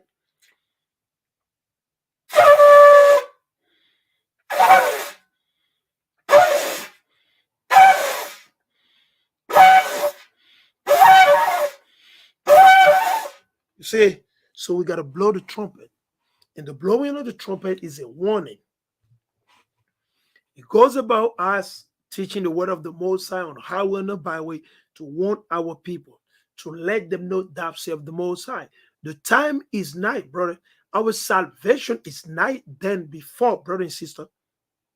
All right? Let's finish it up. And we're going to bring out a couple more precepts. Right? So like I brought it out, brother can see. Right? I just read it. Right?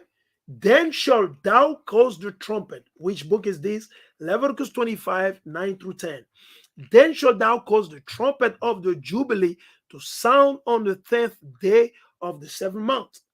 In the day of atonement shall ye make the trumpet sound throughout all your land. Like I said, brother, we're supposed to be blowing the trumpet, every one of us.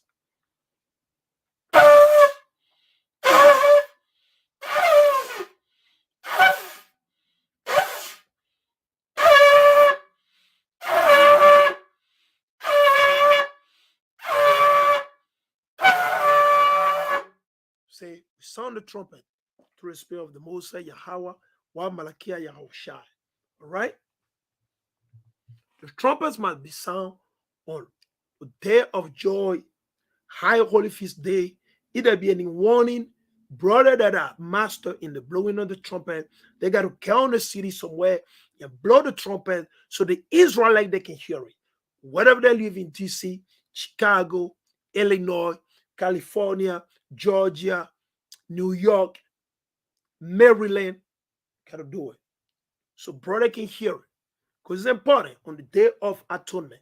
When you go in the book of Leviticus chapter 23, we can read quick about it, right? Before I forgot about it. And we got to humble ourselves. We got to forgive one another, brother. That's the main thing. We got to humble ourselves. Don't just observe the day. Don't just blow the trumpet. But guess what? You're still living in the midst of sin. You're still breaking the law of the commandment of the Most High. We can't do that. We can't do that. So 23 and verses, let's read from 27.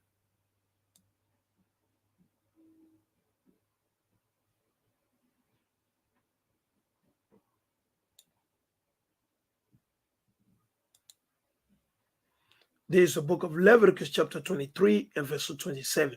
Also on the 10th day of this 7th month, right, there shall be a day of atonement.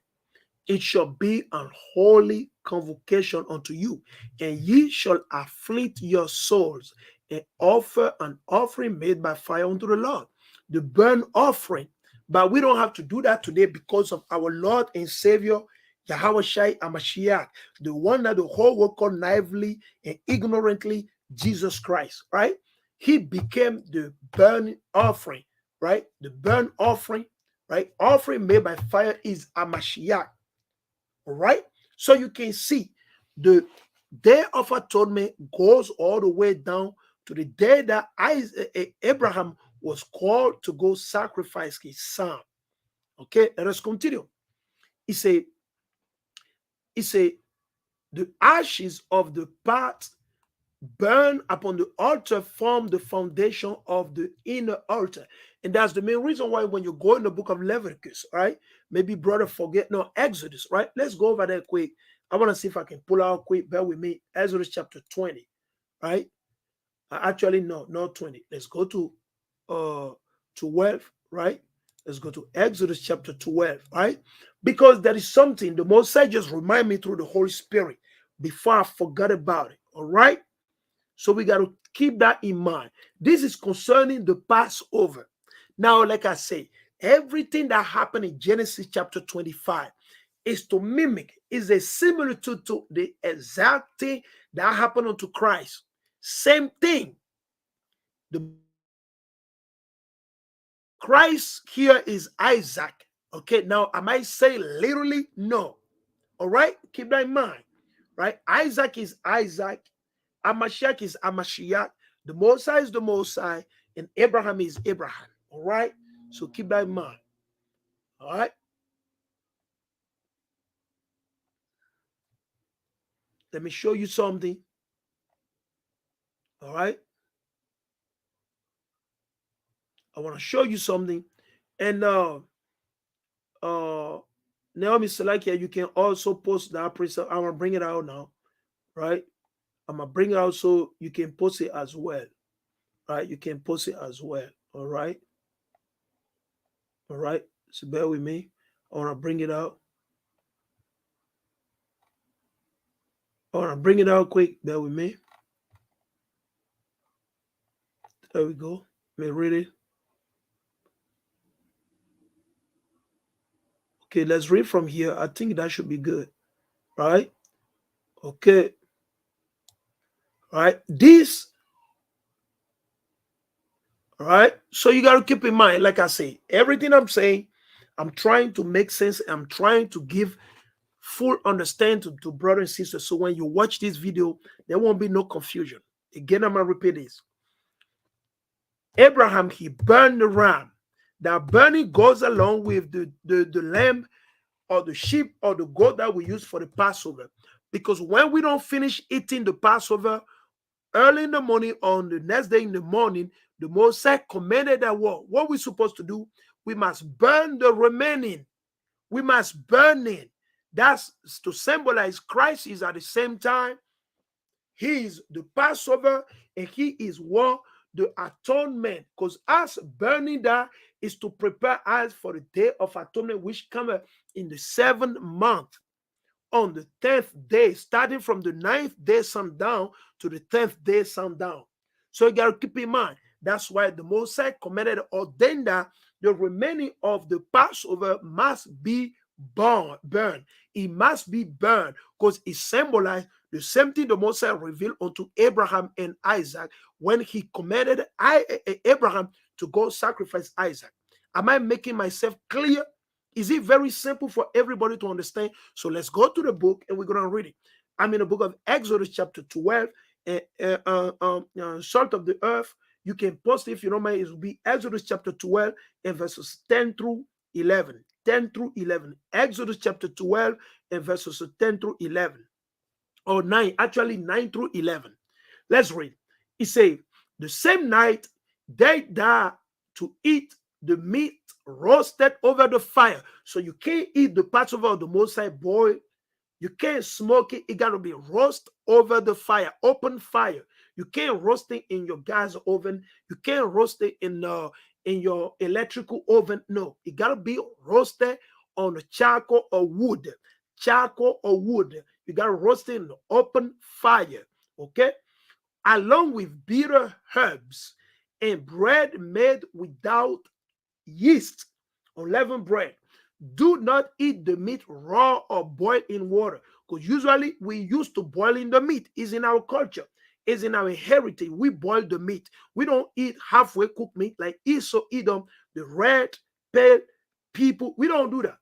We make sure that we boil our meat. Sometimes it could be for an hour 30, it could be for 2 hours, it could be for 3 hours, based on the meat. If it's a beef, it takes longer. If it's a lamb, it's less longer. If it's a chicken, it's a little bit less. All right. Sometimes I buy this type of chicken that is a decent chicken. It's better than the GMO chicken. Where for you to be able to eat it, you got to boil it. You got to cook it minimum for an hour 30, for it to be soft, for you to be able to eat it. Right. So the Mosai, we used to boil it. However, for the Passover, the ordinances say we cannot boil it. You cannot boil it, and you cannot eat it raw, but roasted over a fire with the head, right? The head must be on it. You can't remove the head, the legs and internal organs. So all those things must still be intact. Now, some brothers say, well, you can open the organs, remove the dung and eat it. Okay, I don't know. It's possible. But, I believe that mostly The way I did it this Passover, what we did is we cut the meat from it slowly and we roast it. We cut the meat from it and we roast it slowly. That's how we did it. All right, because sometimes if you don't know how to roast it, the organ's gonna blow up and the poop or the dung is gonna go all over the meat. You just gotta use wisdom, right? We'll slice the meat and we roast it, we eat. We slice the meat, we roast it, we eat. We slice the meat, we roast it, we eat. That's another way to do it, another best way. Now, like I say, some brothers say you have to remove the organs, you put it on the side, and maybe later on you can burn it. You burn it later on. That's another way to do it too. You can do it that way, I believe. So the most, that's why we have the grace and the mercy, right? Because we don't do the thing properly. We lost everything. He said, do not leave any of it till morning, right? So we are supposed to eat everything, right? Based on the house, every house. If some is left till morning, you must burn it. You must burn it because it represents the burnt offering at the same time. This is how you are to eat it, with your cloak tucked into your belt, your sandal on your feet, and your staff in your hand. Eat it in haste. It is the Lord's Passover. So on the Passover, we represent two things. You have the wall, the burnt offering, and the Passover all together. That's why when we don't finish up the whole lamb, there was always some, the carcasses left anyway. No one eat the bones because we are not supposed to break the bones, right? So the carcasses will always burn into ashes. All right. So that's the point. Right. So everybody should be, calm, Let's continue now. We go back. He said, the ashes of the pot burn upon the altar form the foundation of the inner altar, right? Whereon the expiatory sacrifice was brought once a year, on the day of atonement, the day on which the offering of Isaac took place. So the offering of Isaac took place on the day of atonement. Of the sinew of the ram, the sinew is a type of string. It's a tendon like, or how, let's take a look at it. So I do not say things wrongfully, right? The sinews. Let's see what Google had to say about that. Sinew definition, all right?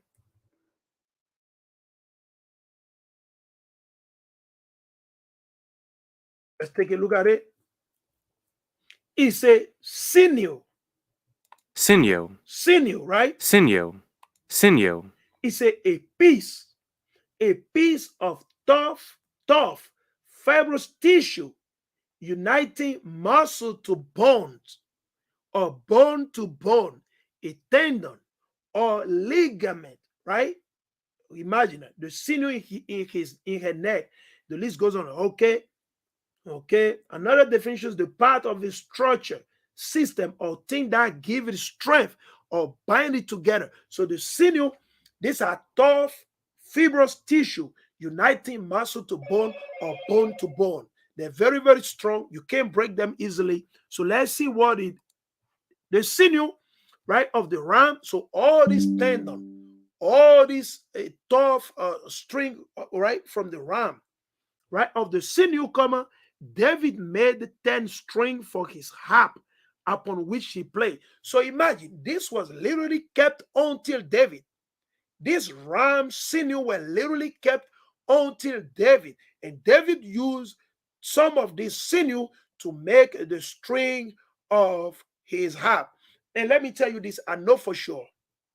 When I was back in Africa, right, those strings that they're talking about, I remember when my dad, during this pagan feast day that we be honoring in the Christianity, or if there be any feast, any event my dad is holding, there be anything, right? So when we kill this string, I see we'll remove it, right? People remove it and we'll use it sometime. They'll use it to tie the drums. The skin of the ram as well is used to make a drum, right? What they do, they stretch it. What they do, they'll put it under the sun and they switch it. There's a way they'll keep on stretching it, and they use it to make the drum that they beat for, whatever you already know. So I remember this string, we will use it. And some of this literally, we'll put it, we'll blow, we'll tie the end. When I was a child, I remember that. I remember that vividly. You take it, right? Because it's so strong, you can't break it like that.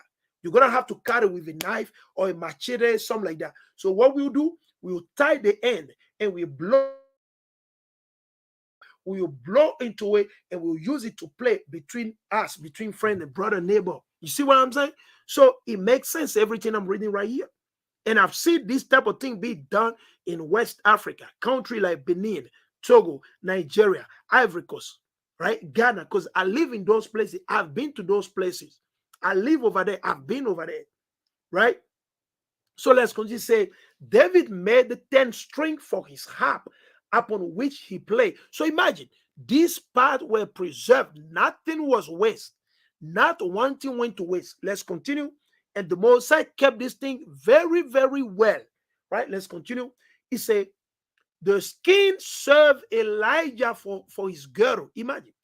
The skin of this ram. This ram is old more than 1,000 years or 2,000 years. Probably. Maybe even 3,000 years.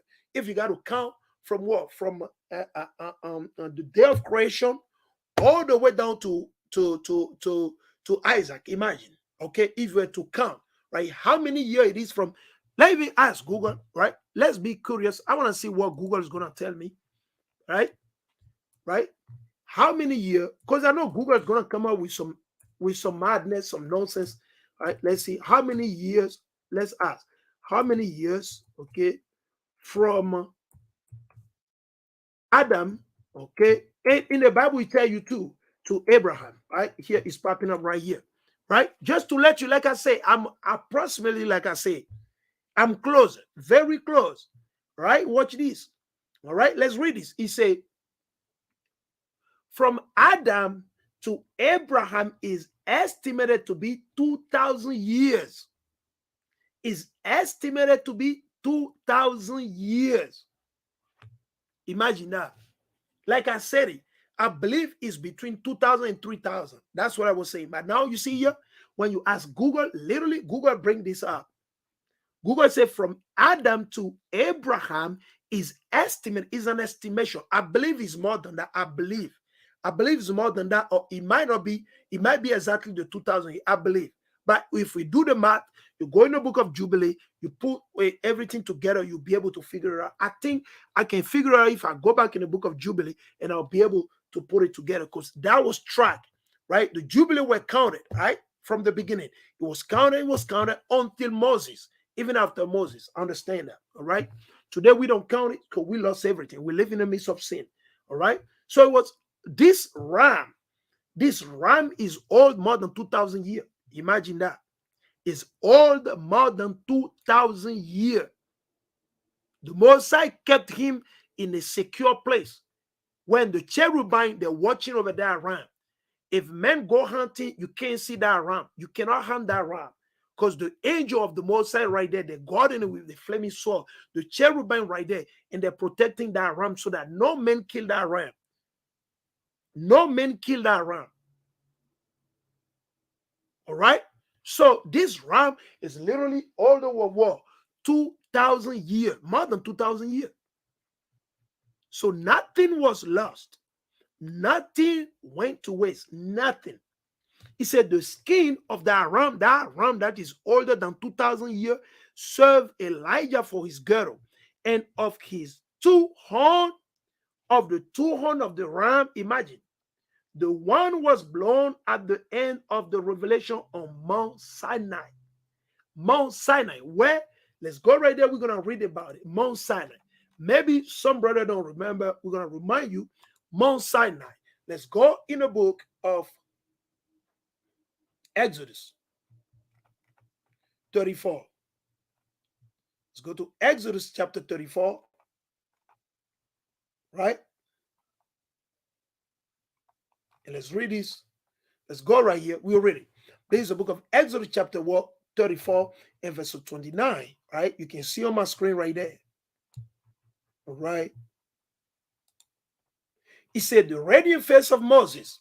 When Moses came down from Mount Sinai, so this horn was blown on the Mount Sinai, right? This horn, the horn of the ram, one of the horn was blown on Mount Sinai.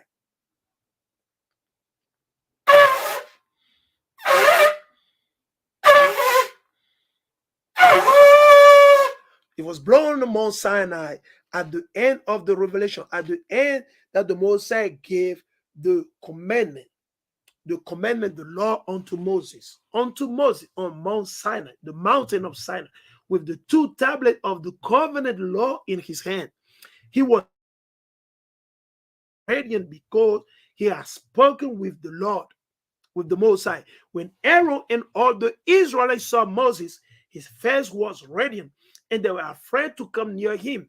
But Moses called to them. So Aaron and all the elders of the community came back to him, and he spoke to them. Afterward, all the Israelites came near him, and he gave them all the commandment the Lord had given him on Mount Sinai.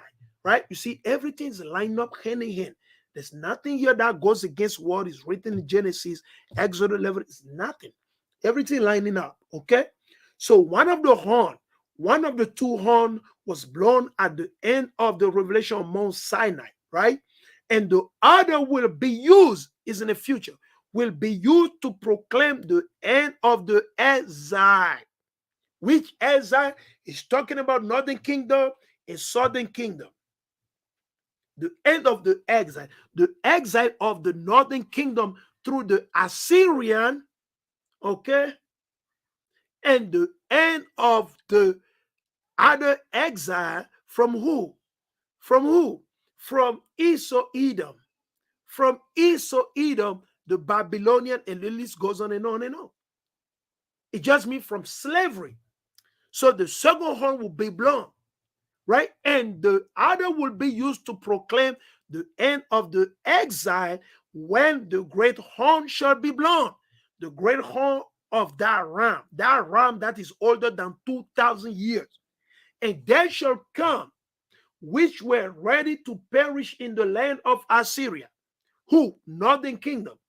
Northern kingdom. So-called Latino, Mexican, Hispanic, Native Indian. And they that were outcasts. Who are the outcasts? Judah, Benjamin, Levi, in the land of Egypt. Captivity in America. And they shall worship the Lord in the holy mountain at Jerusalem. How do we know this? Let's go right here. This is the book of Matthew, chapter 24 and verse 30. Then will appear the sign of the Son of Man in heaven. And then all the people of the earth will mourn when they see the Son of Man coming on the clouds of heaven with power and great glory. Right? And he will send his angels with a loud trumpet call. So they'll be blowing that second horn of that ram. It's kept. The angel has it. They have hold onto it. It's kept somewhere. Esau does not have that horn. The Ethiopian don't have it neither. The Mosaic kept in his storage, in a safe and sound place.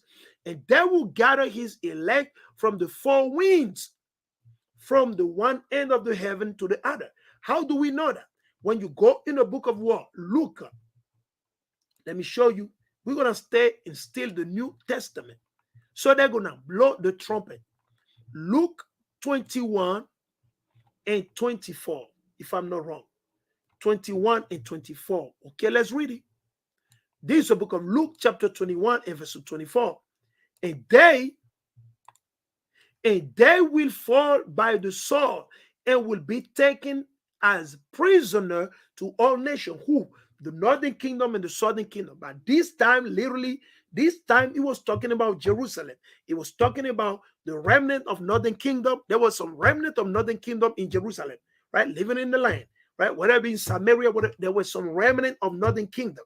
A good example is Anna. You can read about Anna in the book of Luke chapter 3. Luke chapter 3, you can read about Anna, who was from the tribe of what? Asher. Asher. There were some remnant that were left. Some of them married from different tribes. Some of them espoused from different tribes, and they were living among Judah, Benjamin, Levi. Understand that, all right? So don't be simple, please. Don't just think where Jerusalem is just Judah, Benjamin, Levi. No, that's off, brother. You go read the book of Luke, you can learn about it. Asher, Anna was from the tribe of Asher. And she gave herself unto the Most High, fasting, praying, serving the Most High after her husband died.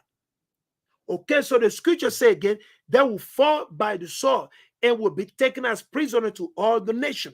Jerusalem, Zion, Moriah will be trampled on by the Gentile, who the guy with the heart, Revelation 2 and 9, Revelation 3 and 9, the power there be until the time of the Gentile are fulfilled, the time of the idolater, the time of the pagan, the heathen, the so-called Palestinian, the so-called Arabs, until the time be fulfilled. And this, we're going to go further to prove what we're saying. So, because we don't want confusion. We don't want any brother or sister to go off later on when they watch the video, well, and trying to run them off, say a bunch of things. No, everything we say, we prove it. All right? So let's go right here. Bear with me, Salakia. I want to go right here quick. Let's go in the book of Leviticus chapter 26, right? I love to go over there. I can go to Genesis when the Most High told Moses, but I won't use that. Let's go to Leviticus chapter 26 because it's parallel with Deuteronomy chapter 28, right? Leviticus 26 and 33. Let's read just the verse 33, just to prove the point that we are the one that will be gathered at the blowing of the other horn, the Israelite. Let's read it. Hallelujah. He say, I will scatter you among the nation. That's why here he say, at the blowing of the second horn, okay, it will be used to proclaim the end of the exile. The end of the exile. All right, let's read it again here. Leviticus, all right. He said, I will scatter you among the nation and will draw out my sword and pursue you. Your land shall be laid waste. There we go. And your city will lie in ruins. Let's go to Deuteronomy 28 and 41. Right? Let's bring it out. Couple of precepts. We don't have to bring everything, right? Deuteronomy 28, all right? It's just a couple of precepts we want to bring out so brother and sister can be aware. Make sure you're taking note and you're learning, brother. It's important. Let's go to 28 and 41. All right? This is the book of Deuteronomy chapter 28 and verse 41. You will have sons and daughters. So keep in mind, right? This is from the Most High. You will have son and daughter, but you will not keep them because they will go into captivity. Hold on. What would the Most High say? That's why the horn got to be blown, as I'm reading in the Legend of the Jew. He said, well, the other horn will be used to proclaim the end of the exile of the northern kingdom and the southern kingdom. The exile of the northern kingdom happened through who? The Assyrian. That's why he mentioned the land of Assyria. All right. And the outcasts through who? Esau, Edom. Because we went back into Egypt again. All right. Let me go back again. Deuteronomy. All right. Let's jump to 64. Right. A little bit here, a little bit over there. This is Deuteronomy 28 and 64. Then the Lord will scatter you among all nations, from one end of the earth to the other. There you will worship other gods. Which God? Christianity and Islam. God of wood and stone. The wood is the Christianity and the stone is the Kaaba stone at the Mecca, which neither you nor your ancestors have known. Let's jump to 68. This is the Egypt that is being mentioned in the Legion of the Jew. This is the Egypt. Egypt just means the house of oppression, slavery, captivity. We'll be taken prisoner out of our land. This is the book of Deuteronomy 28 and 68. The Lord will send you back in ship to Egypt. Did we went literally to Egypt? No. We went to slavery literally, not literally to the ancient Egypt. No. We went into captivity. We were taken as prisoners from West Africa, Benin, Nigeria, Togo, Cape Verde, and the list goes on and on. Ivory Coast, Congo, Niger, Ghana. We were taken from those places as a slave on a ship, mainly our forefathers, the young of our people, young girl and young man. The old, all of them were snatched and taken, as it was prophesied, revealed unto the prophet that were of old, like Moses. This we're reading from Moses. The Lord will send you back in ships to Egypt. You see, it's clear. On a journey. A journey, I say you should never make again. The Mosai said we won't see again. However, the Mosai know that we're going to rebel. He said, you know what? This time I'm going to deliver them into what? The transatlantic slavery. There you will offer yourself for sale to your enemies as male and female slave. But no one will buy you. The word buy just means redeem. To gather the children of the Most High, northern kingdom and southern kingdom. The great horn shall be blown, and there shall come which were ready to perish in the land of Assyria, and they that were outcasts in the land of Egypt, and they shall worship the Lord in the holy mountain of Jerusalem. All right? So let's read these two precepts. We're going to read these two precepts to match it up. Right? Like I read it, right? It said Matthew chapter 24 and 31. Right? I got it in English. I got it in French. I almost read it. I got to read it in English. Okay, let's get it right here.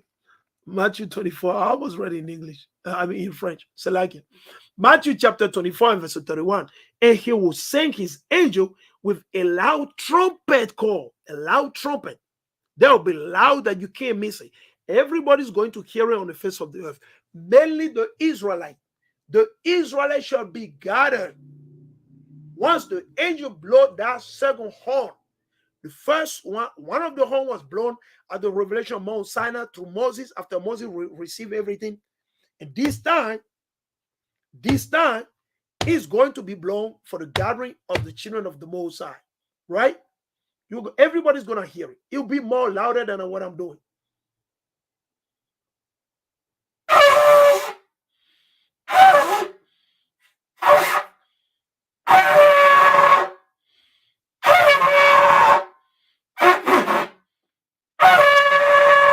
It'll be more louder than that.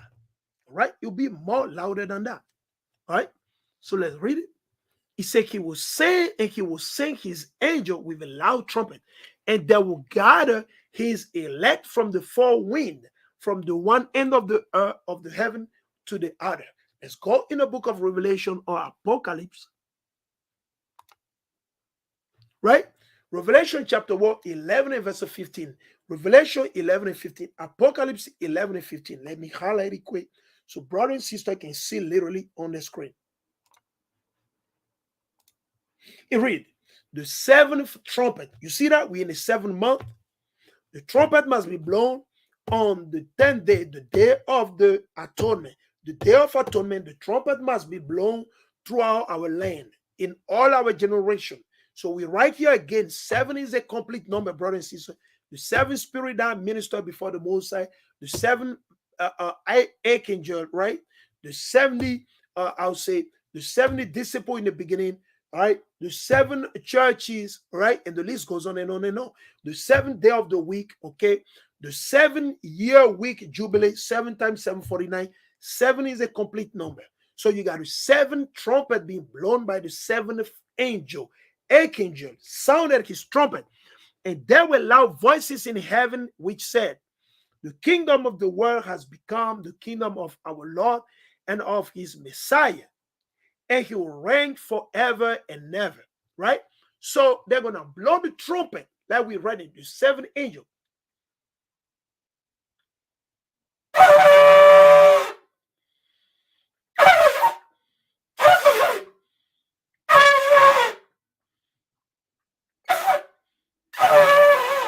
Right? They're going to blow the trumpet more mighty, more louder than what I'm doing. So you get a point. So we just want to share that with you, brother. You know what time we're in right now. You know what time it is, brother and sister. Things are speeding up. We got to forgive one another. We got to make sure that we're keeping a commandment, right? Brother got to help brother. Brother got to help sister out, right? A brother and sister should not be taking advantage of the sister, or brother taking advantage of the brother. We got to do everything according to righteousness, all right? You can't see just your interest, all right? You can't see just your interest. If you see your interest, that means you ain't doing it with righteousness. That means you're doing for your own thing, right? So, couple of precepts we're gonna bring out before we close out, right? I want to bring a couple of precepts before we close out, right? Right? We got to forgive on this day of atonement, right? On this day of atonement, we got to forgive so that the Most High can forgive us because his love endure forever. The love of the Most High endure forever, right? You got to keep that in mind. So we got to forgive, right? Your brother offend thee, you got to forgive him 7 times 7 times. And the more Amashiach said, I'm not telling you 49 times, more than that. Merely if the brother repent and the brother acknowledge whatever he done wrong and the brother amend his way, the brother restore whatever he stole, whatever he took away from you, you got to forgive the brother, right? If he acknowledge his sin, you got to forgive the brother. Now, if the brother does not acknowledge his sin, that's a different story, all right? So let's go in the book of Psalm. I'm going to read a couple of precepts, right? I'm trying to time it, all right? I'm trying to time it up so that, let me see right now. What time is it right now? 2 hours and 6 minutes. I'm going to time it up, trying to add up a couple more precepts and close it up. I'm going to close it up within like 50 to 53 minutes, all right? Lord will, if the Most High allow me to, all right? So let's go in the book of Psalm, right? Psalm 25 and 8 through 11. So like here, Psalm 25, 8 through 11, 8 and 11. This is the book of Psalm, chapter 25, verses 8 and verses 11.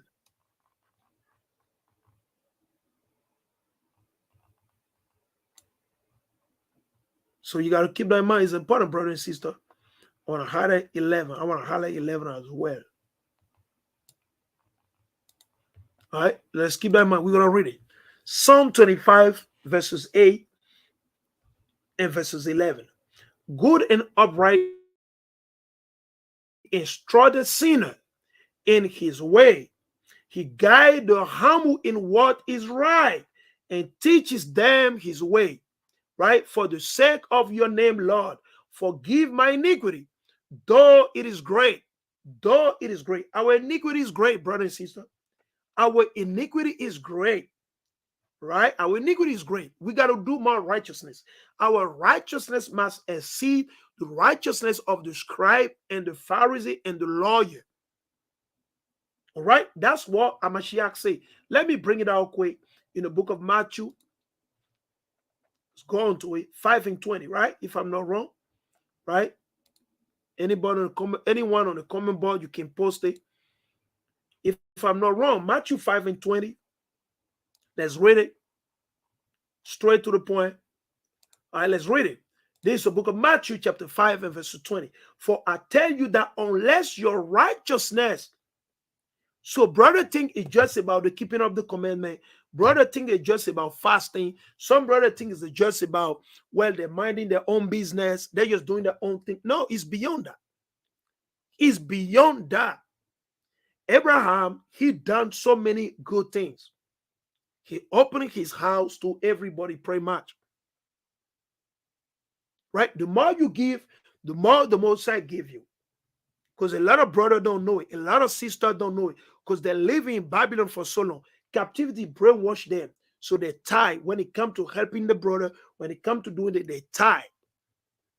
They don't know how to open up the treasury to their own brother and their own people. They tie. Right? So you got to keep in mind.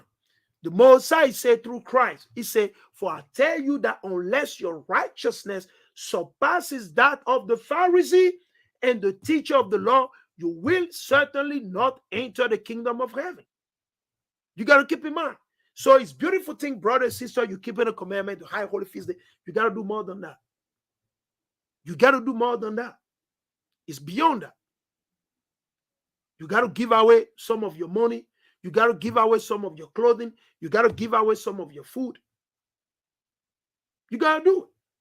Now, if the sister got a job, you got to be able to help other brother. You got to be able to chip in and help the poor, those that are struggling. However, if the sister doesn't have a job, it's a different story. But if you have a job, there's no excuse. Now that you are without excuse, you got to keep in mind, right? So we got to exceed what the Pharisees were doing. The Pharisees, what were they doing? We got to exceed it. We got to pass what the Pharisees described, the lawyer, what they were doing, we got to pass it. We can't just stay on that level and say, well, Lord, I've done the law. No, we got to go beyond it. Romans chapter 4 and verse 5. Let's go to Romans 4 and 5. This is the book of what? Romans chapter 4 and verse 5 through 8. He read, now to the one who works, wages are not credited as a gift but as an obligation, right? However, to the one who does not work but trusts God, Yahweh, who justify the ungodly, the faith is credited as what? Righteousness. David said the same thing when he spake of the blessedness of the one to whom Yahweh credited righteousness apart from works. Blessed are those whose transgressions are forgiven. The Most High forgive us not because we did anything righteous. Did we do anything righteous for the Most High to wake us up, to bring us in the truth? We did not do anything righteous. We were all sinners. You can get mad, it's on you. We were all sinners, 100% sinners. We were living in the world. We were doing all type of lewdness, madness, filthiness, perversion, abominable things. We were into all weakness. We were worshiping idols. Some of us used to be Catholic. We used to pray to the idol, to the Virgin Mary. All type of evil we used to do.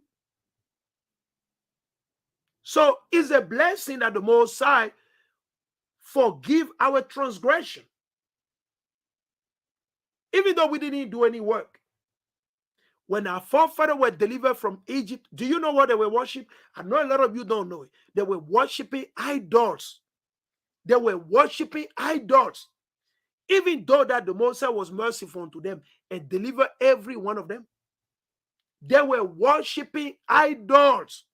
And the Most High delivered all of them. They were worshiping idols. That's the mercies of the Most High. But do not continue to sin, brother. Do what is good, what is righteousness. Do what is good and what is righteous. Do that which is righteousness. Do that which is righteous before the Most High. Watch your garment. Stay clean. We're running out of time. On this day of atonement, everybody should be able to go back and sit down, examine the way we live, the thing that we do. He said, blessed are those whose transgression are forgiven, whose sins are covered. Blessed is the one whose sin the law will never count against them. The Most High didn't count that against our forefather when he delivered them from Egypt. He forgave them. He forgave them. Right? The Most High forgive them. Let's go to Daniel 9 and 9. The book of Daniel, chapter 9 and verses 9. Daniel 9 and 9. Right? We're going to go on it quick.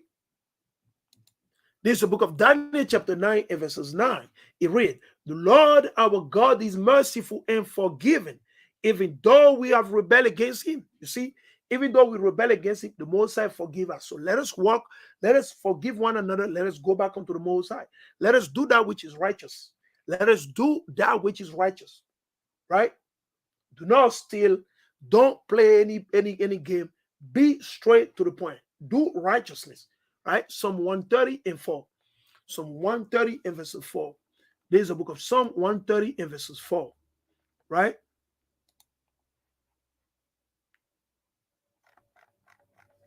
This is the book of Psalm chapter 130 and verses 4. This is the book of Psalm.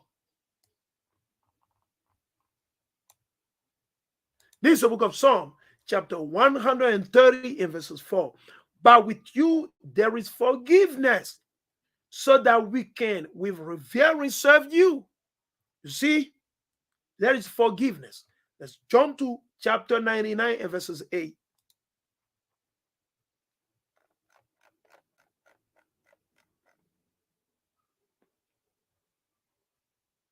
Psalm chapter 99 and verses 8. Let's read it. The Lord our God, you answered them. You were to Israel a forgiving God, though you punish their misdeed. Right? The Most High will punish you anyway, but he'll forgive you. He'll forgive you.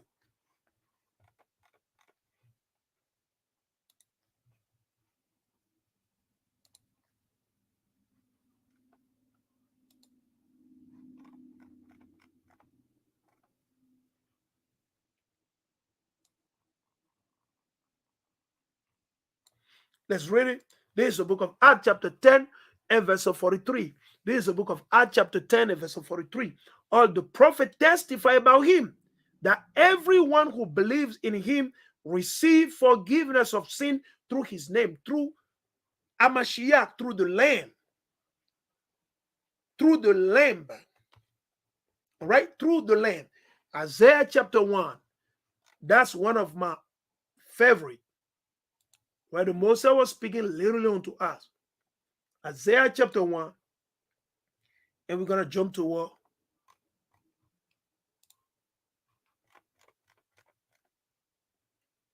This is the book of Isaiah. What? Let's read from actually 16. 16 all the way down through 18.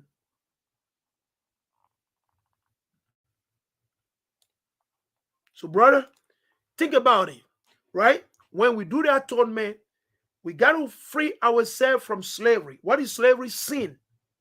Sinning. Breaking the Shabbat. Working on Saturday. Eating pepperoni pizza. I've said over and over to Northern Kingdom at my job.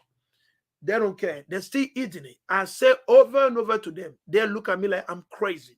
Sometimes they get offended when you tell them they can't eat pork. They get super offended. And I don't get it. I do understand the Most High blind them because the Most High know they won't keep it. I understand that. All right? So let's read it. This is the book of what? Isaiah chapter 1 and verses 16 through 18. Wash and make yourself clean. That's the atonement we're doing right now. We got to lose the band. We got to let everybody go freely. Right? Take your evil deed out of my sight. Stop abortion. Don't kill your baby. Don't kill your brother. Don't kill your sister. Don't kill your brother, the so-called Latino. The Latino don't kill your brother, the so-called black or African. We got to stop those things. Stop celebrating birthday. Stop worshiping the pastor. Stop worshiping your boss, the manager, the CEO. Stop committing adultery. Stop breaking up family. Scripture say, well, watch and make yourself clean.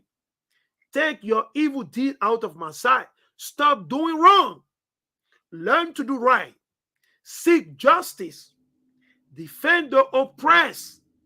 Take up the cause of the fatherless. Plead the case of the widow. Come now. Let us settle the matter, save the Lord. Though your sins are like scarlet, they shall be as white as snow. Though they are red as crimson, they shall be like what? Wool. So the Most High say he's open up to forgive. John 1, first, it's a 1 John 1 and 9. 1 John 1 and 9. 1 John 1 and 9. Let's get it. 1 John 1 and 9. Right?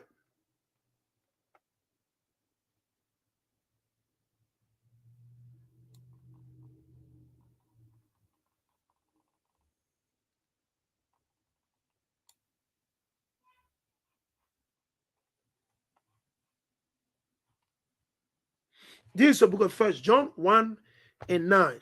If we claim to be without sin, we deceive ourselves and the truth is not in us. I said it earlier, right? We all fall short. It doesn't matter how many precepts you memorize, how many verses you can bring out, how many breakdown you got. Yeah, we all fall short. We sin against the Most High and we still sin.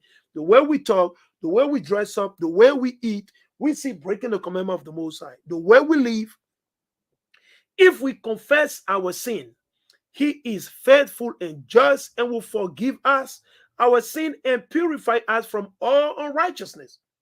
You see that? The Most High will forgive. If we claim we have not sinned, we make him out to be a liar and his word is not in us. If you believe you didn't sin, then Satan is on you. You got Satan on you.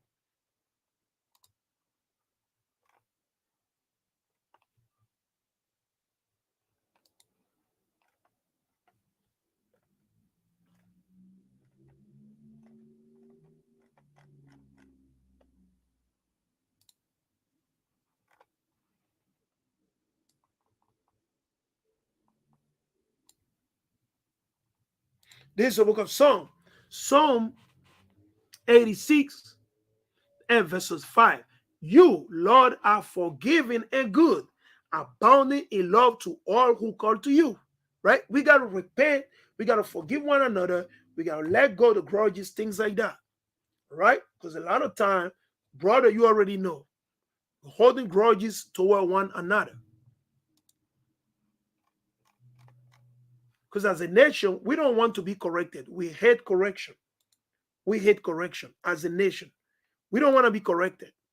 Right? Let's go to Matthew chapter 6, and we're going to read 14. Matthew 6 and 14. I want straight to the point. For if you forgive other people when they sin against you, your heavenly Father will also forgive you. But if you do not forgive other their sins, your Father will not forgive you. You see that? That's important. It's very, very important. All right? That we all must keep in mind. Right? We got to work on this thing every day. Ephesians 4 and 32. Ephesians 4 and 32.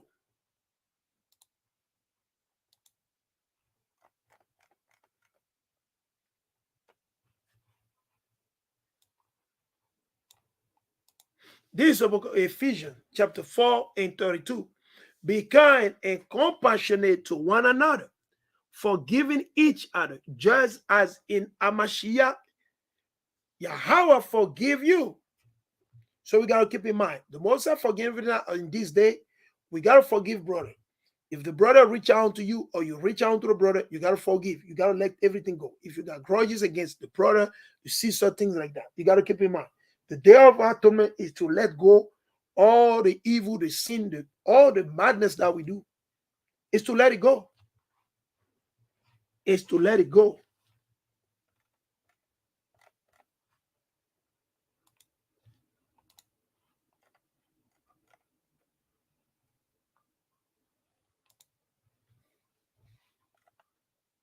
Number 14 and verses 19. In accordance with your great love, forgive the sin of these people. Right? In accordance with your great love, the Most High. Forgive the sin of these people, just as you have pardoned them from the time they left Egypt until now. Moses plead for us before the Most High. Who plead for us today before the Most High? Yahweh Shai Mashiach. He plead for you and me. He plead for our whole nation.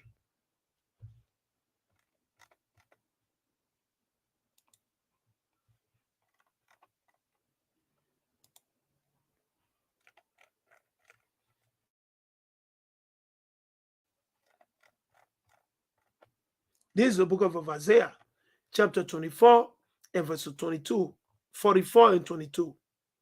This is Isaiah 44 and verse 22. It read, I've swept away your offenses like a cloud, your sin like the morning mist. Return to me, for I'll redeem you. And through who? Yahweh Shai Mashiach. So that's important, brother and sister. Colossians 3:13. Colossians 3:13. Colossians 3:13.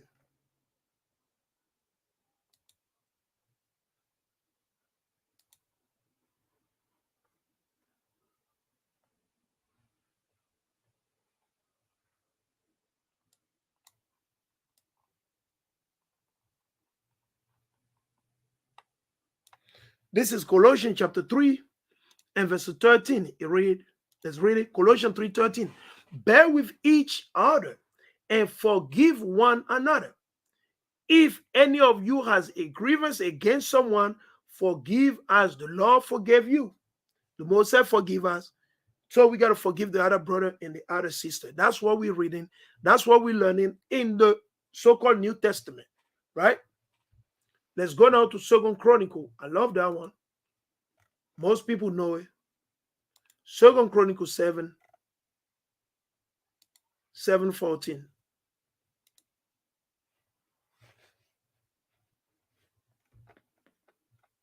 Salakia. This is the book of 2 Chronicle, chapter 7 and verses 7 through 14.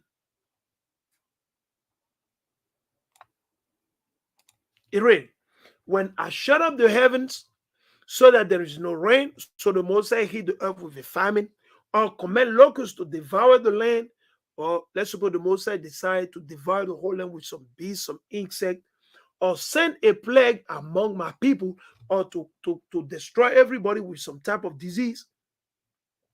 If my people who are called by my name, who are called by the name of the Most High, the Israelite, if my people who are called by my name will humble themselves and pray and seek my face and turn from their wicked ways, then I will hear from heaven and I will forgive their sin and will heal the land. Hallelujah. That's of the Most High. So we got to forgive.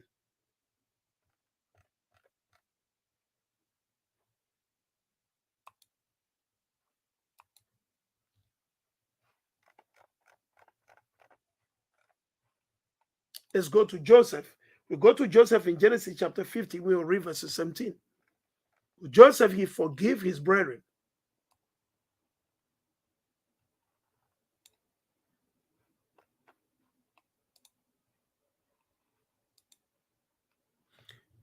He said, there is a book of what? Genesis chapter 50 and verse 17. This is what you are to say to Joseph.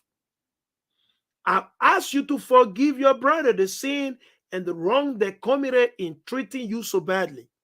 Now, please forgive the sin of the servant of the God of your father. When the message came to him, Joseph wept. So Joseph, he forgave his brother. He forgave them. He forgave them. Right? Let's get two more. I want to get two more, and probably we'll be able to end it up. Right? And we thank you for that. Right? Thank you for all the posting. The precept is beautiful. Right? Let's go right here. We appreciate that differently. All praise be unto the Most High. This is the day of atonement, so we're doing the best that we can. Everybody's playing his role, his part is decent. All praise be unto the Most High. So let's go get it right here. So let's get Matthew 18 and 21. Matthew 18 and 21.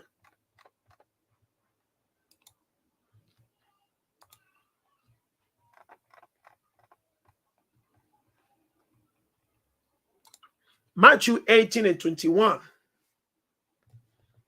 Matthew 18 and 21. Right? There's a book of Matthew. Then came Peter to him and said, Lord, how oft shall my brother sin against me and I forgive him? Till 7 times? Yahweh said unto him, I said not unto thee until 7 times, but until 70 times 7. Until 70 times 7. So you got to keep in mind the forgiveness. The forgiveness, that's the main thing. Mark 11:25.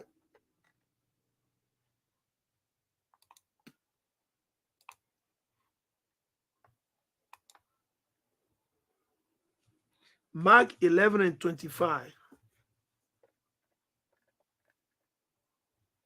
There's Mark chapter 11 and verse 25.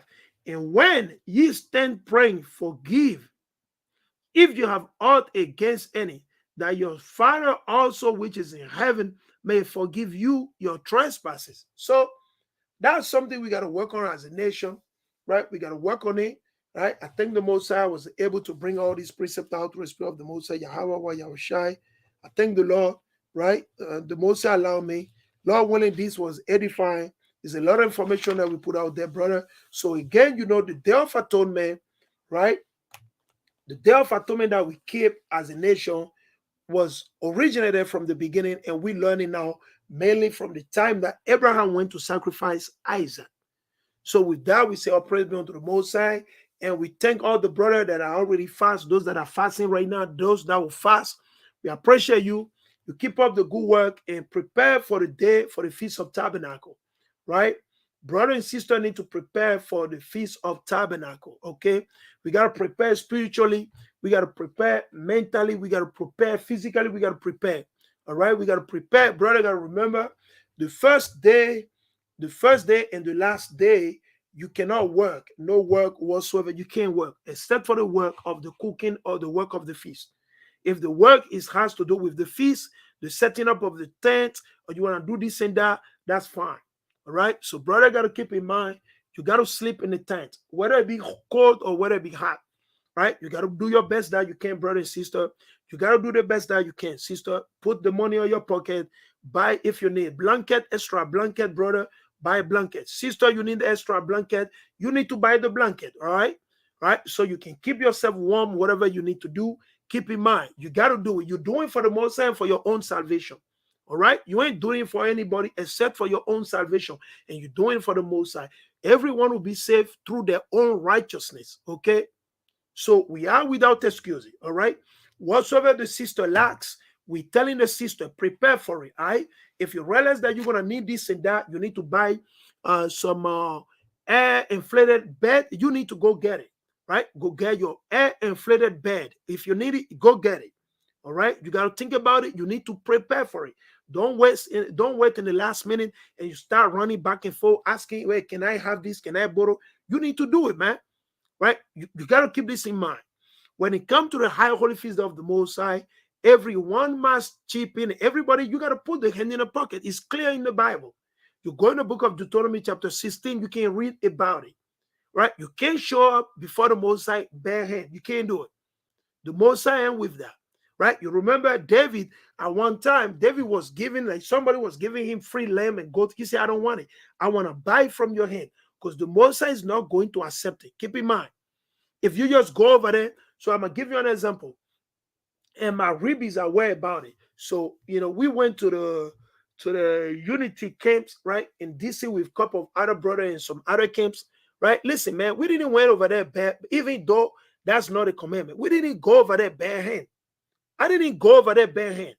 All right? That's what we call righteousness. You don't just want to go over there, you abuse the brother because they brought some food, or the sister cooked their bread, then you just over there, you eating, you taking everything. Meanwhile, you don't want to spend anything. The Most High is not pleased with that spirit, right? The Most High give us, we got to give out too. That's how it's supposed to be. So we went over, we didn't go over there empty hand. We brought things to the brothers and the sister. We brought things to the brother and the sister, and that's the way it's supposed to be. And most of the sister and the brother, they brought so many things. They brought so many things. The brother, they have a venue reserved, right? The elder from HOI, WFI, the brother from WFI, the son of thunder. What are the other camp? There is the other brother, the other light skin brother. Listen, they set up some already a nice place at a hotel. They book a hotel, and after the summit camp, everybody went over there and eat freely. They eat freely. Well, they did ask for donation, right? They asked for donation, okay? Because people after that, after the work, the servant of the Most High need to eat. So we got to start being greedy. We got to start being, stingy, like we see the other nation do. We can't operate like that, right? You got to open your treasure and put it out there for the Most High. Like I say, the feast of the Most High, the high holy days, you have to do it from your own pocket. You got to do it. You can't wait on the brother. You can't wait on the sister. You cannot do that. You got to put your hand to your pocket. Now, if you're fatherless, you don't have a job, you don't work, or you're a widow, those one we can help them. That's a different story. We will help those one. But you're a sister, you're in your shape, you're strong, you can do works. The basic work you can do with righteousness, right? So you got to keep in mind, right? There's some time where I'll tell you, literally, my wife and I, we just keep the Passover just between us, and we have the whole lamb. We have the whole lamb. We didn't do a math. We didn't calculate where the lamb is too expensive. It's only two of us. Let us just, you know what? Let us just go in the store. We're just gonna buy some piece of lamb chop. No, we didn't do that, man. We bought a whole lamb, man. Only for two people. Only we were just two.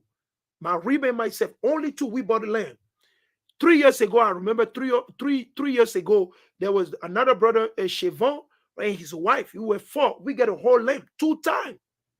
2 times with Chevon and his wife, we got a whole lamb. So we were pretty much only 4 people, pretty much 4. Chevon and his rib, and myself and my rib, we were just 4. This past Passover, the brother came from Florida. The brother Judah came from Florida, and we were only 3. We bought the whole goat. Only for 3 people. Only for 3 people. We didn't make no math. I didn't think about it. I didn't say, well, we're only 3. Let us just go get some lamb chop. No. We went and my rib and I, we went all the way down to the farm. We went all the way down to the farm, and we bought the goats straight up. We bought the goat. We didn't do no math. We didn't think about, well, that's too expensive. We only threw, it's going to be a waste. No, we didn't even do that. It's for the Most High. Keep in mind, brother. Keep in mind, sister, it's for the Most High. So you can't celebrate the Feast of Tabernacle empty hand. You need to put the money on your hand in your pocket. As the Most High bless you, you need to spend money. You got to spend money. Maybe you want to eat. I don't know what you want to eat. Maybe you want to eat some beef. You need to get a beef and you need to cook it. All right. Maybe you want to eat some chicken. You got to get the chicken and you got to cook it. The Most High is watching everything everyone is doing. The Most High is watching. And we will be responding on the day of judgment. We're going to respond. So brother should be saying, or sister say, well, if I know, oh, you should have told me. No, you knew this, brother. You know this, sister. You got to do righteousness. We can learn from our forefather, man. You got brothers, right? When you go read in the book of 2nd Ezra chapter 1, all the way down, 2nd Ezra chapter 1, you got brother that gave over 3,000 sheep on the day of Passover. Freely, man. I don't see no brother on this earth, even though they're in the truth, they cannot do it. They cannot do it. They're stingy. They're too stingy. We're too stingy. They won't do it, man. You got some brother that offer 300 cows. They offer 3,000 chicken. Listen, they give freely onto the Most High, man, for the brother to keep the Passover. You work. And some sister, they get free money from the government. Still, they don't want to spend. A lot of sisters, they get free money from the government. They get assistance from the government. The government be sending them check after check after check. And some of them, they still got a job and they still collect the free check. But they won't spend any dime. They won't spend a dime. They wait on the other sister to cook and bring the food. And brother do the same thing too. Brother do the same thing too. And brother shouldn't be doing that neither. Right? We got to learn those things. The high holy feast of the Most High, everybody got to put their hand in the pocket. Whatever you need to get it. You got to get it, man. You know what is the store, right? You know what is the store. You know what is, I'll say, the convenience store. Go get a thing. What are the things you need for the feast of Passover? Okay, go get them. You need the bitter herbs. You need to go get it. You need some flour to make the bread. You need to go get it. All right. Now, if you're doing it together with other brother, other sister, okay. So you got to do it the righteous way. If it's 3 brother, you got to divide it by 3. If it's 4 brother, you divide it by 4. And everybody chip in. That's the way it's supposed to be. That's how we got to build up. That's how we always got to serve the Most High. Like I say, they didn't hold anything back. Abraham gave his son, the only begotten son, to be sacrificed unto the Most High. Abraham. Imagine that. Just think about it. Just think about it. The Most High is that greedy, that stingy. Why would the Most High send Christ to die for you? You just got some dollars sitting in your bank account. You got some money. Maybe you get some $3,000. You got $50,000. And you just think that, well, you just going to get your thing and then boom. No, the Most High is not pleased. The Most High is not pleased. You don't know you're going to wake up tomorrow. Do you know you're going to wake up? You might not wake up tomorrow and you won't use the money. That's why a lot of rich people of our nation, they don't prosper. Even though they got the money, they bugged out. Because the money that they got, they don't do anything good with it. They just buy the Gucci shoes, the Versace, all these dirty things that they lost in after. They want this car, they want this Lamborghini with the door open up, like I don't know, whatever, and they don't do anything good with it. They won't help the brother, they won't do anything in the community, they won't support the brother they don't do anything. And guess what? It's too late, something happened. So, brother and sister, we just want to put out there, please keep this in mind. It's important. Please subscribe to our YouTube page. Please, if you have not done it, our YouTube page is 12 Travel Israel on the Christ. Please, brother and sister, we invite you. We're calling you, all right? As you can see, this is the book that, through the Spirit of the Most High, Yahweh Ba'Hashem Yahushai, we were able to publish since June, early June, right? This book is on Amazon.com and Barnes and Noble. We would like you to support our work, brothers and sisters. Support the work. The title of the book is called A Holy Message to the 12 Tribes of Israel Scattered Everywhere. This book is written based on fact, based on our history, things that happened to us, things that our witnesses have seen according to the Bible. And it's written based on the Bible. It's written based on the book of our forefathers, right? So, brother, is decent. Please support the work. We are not asking you for free money. Purchase one. Purchase one for yourself or your family member or your son, your daughter, or you buy one for your wife, you buy one for your loved one. Help support the work because we're trying to publish this book in French and in Spanish before it's too late, before all hell break loose. Because we don't have the means to do it right now. We don't, right? We don't have the means to do it. And brother, when you purchase this book, only half, for example, if you buy on Amazon, Amazon take up to $7 to $8 from it. That's how much they take for printing the book, right? You got to keep in mind, that's how much they take for printing the book. So, brother, share with your loved one, please. Subscribe to our YouTube page. You got to ring the bell and click on all so you can receive all the notification. Support the work that we do. Please, the Most High will bless you 100-fold time. Don't be stingy, brother and sister. Keep the commandment. Repent, forgive. Make sure you're setting up your calendar to make sure you're keeping the high holy day of the Most High. We're living in the end time. We don't want to be slack when it comes to the Lord, the commandment of the Most High. We're inviting a sister to do so, to help the husband in the house, to keep the children in order, to do that which is righteous. But make sure that they're watching their mouth. They are not going up. They are not saying things out of their vain mind, to try to coordinate things according to the scripture. That's the only way we will progress. Because things are heating up. Things are about to get nasty. And we got to be ready spiritually. If you ain't ready spiritually, though you got a lot of money, though you prepare, you won't be able to make it. You won't make it. Because you're going to end up sinning. And once you sin, you are in trouble. You will be in trouble. All right? So we're inviting brother and sister one more time. Prep. Be ready spiritually, be ready mentally, be ready physically, be praying, be fasting. Give yourself over to prayer. Maybe you can pray 2 times a day, maybe 3 times a day, maybe 4 times a day, 5 times, 7 times. Do it as the Most High move the Spirit. Do your best. Force yourself, right? Prove unto the Most High that you love Him. Prove unto our Mashiach that you love Him. Keep the commandment. We're living in the end time. Babylon is about to be taken out. Is about to be destroyed. Though it tarry, wait for it shall come to pass. This place is going to be taken down. Lord willing, through the Spirit of the Most High, through the power of Yahweh Ba'Hashem Yahushai, we shall go down. So with that, we give our praises, glory, honor be unto the Most High, Yahweh Ba'Hashem Yahushai, Ba'Hashem Rakah Kodash. We say Kwam Yashala. A big shalom to all the brother that tune in, or the sister that will tune in, the brother that will tune in later. Stay in the Spirit, keep the commandment. We love you, and we say Shalom. Shalom.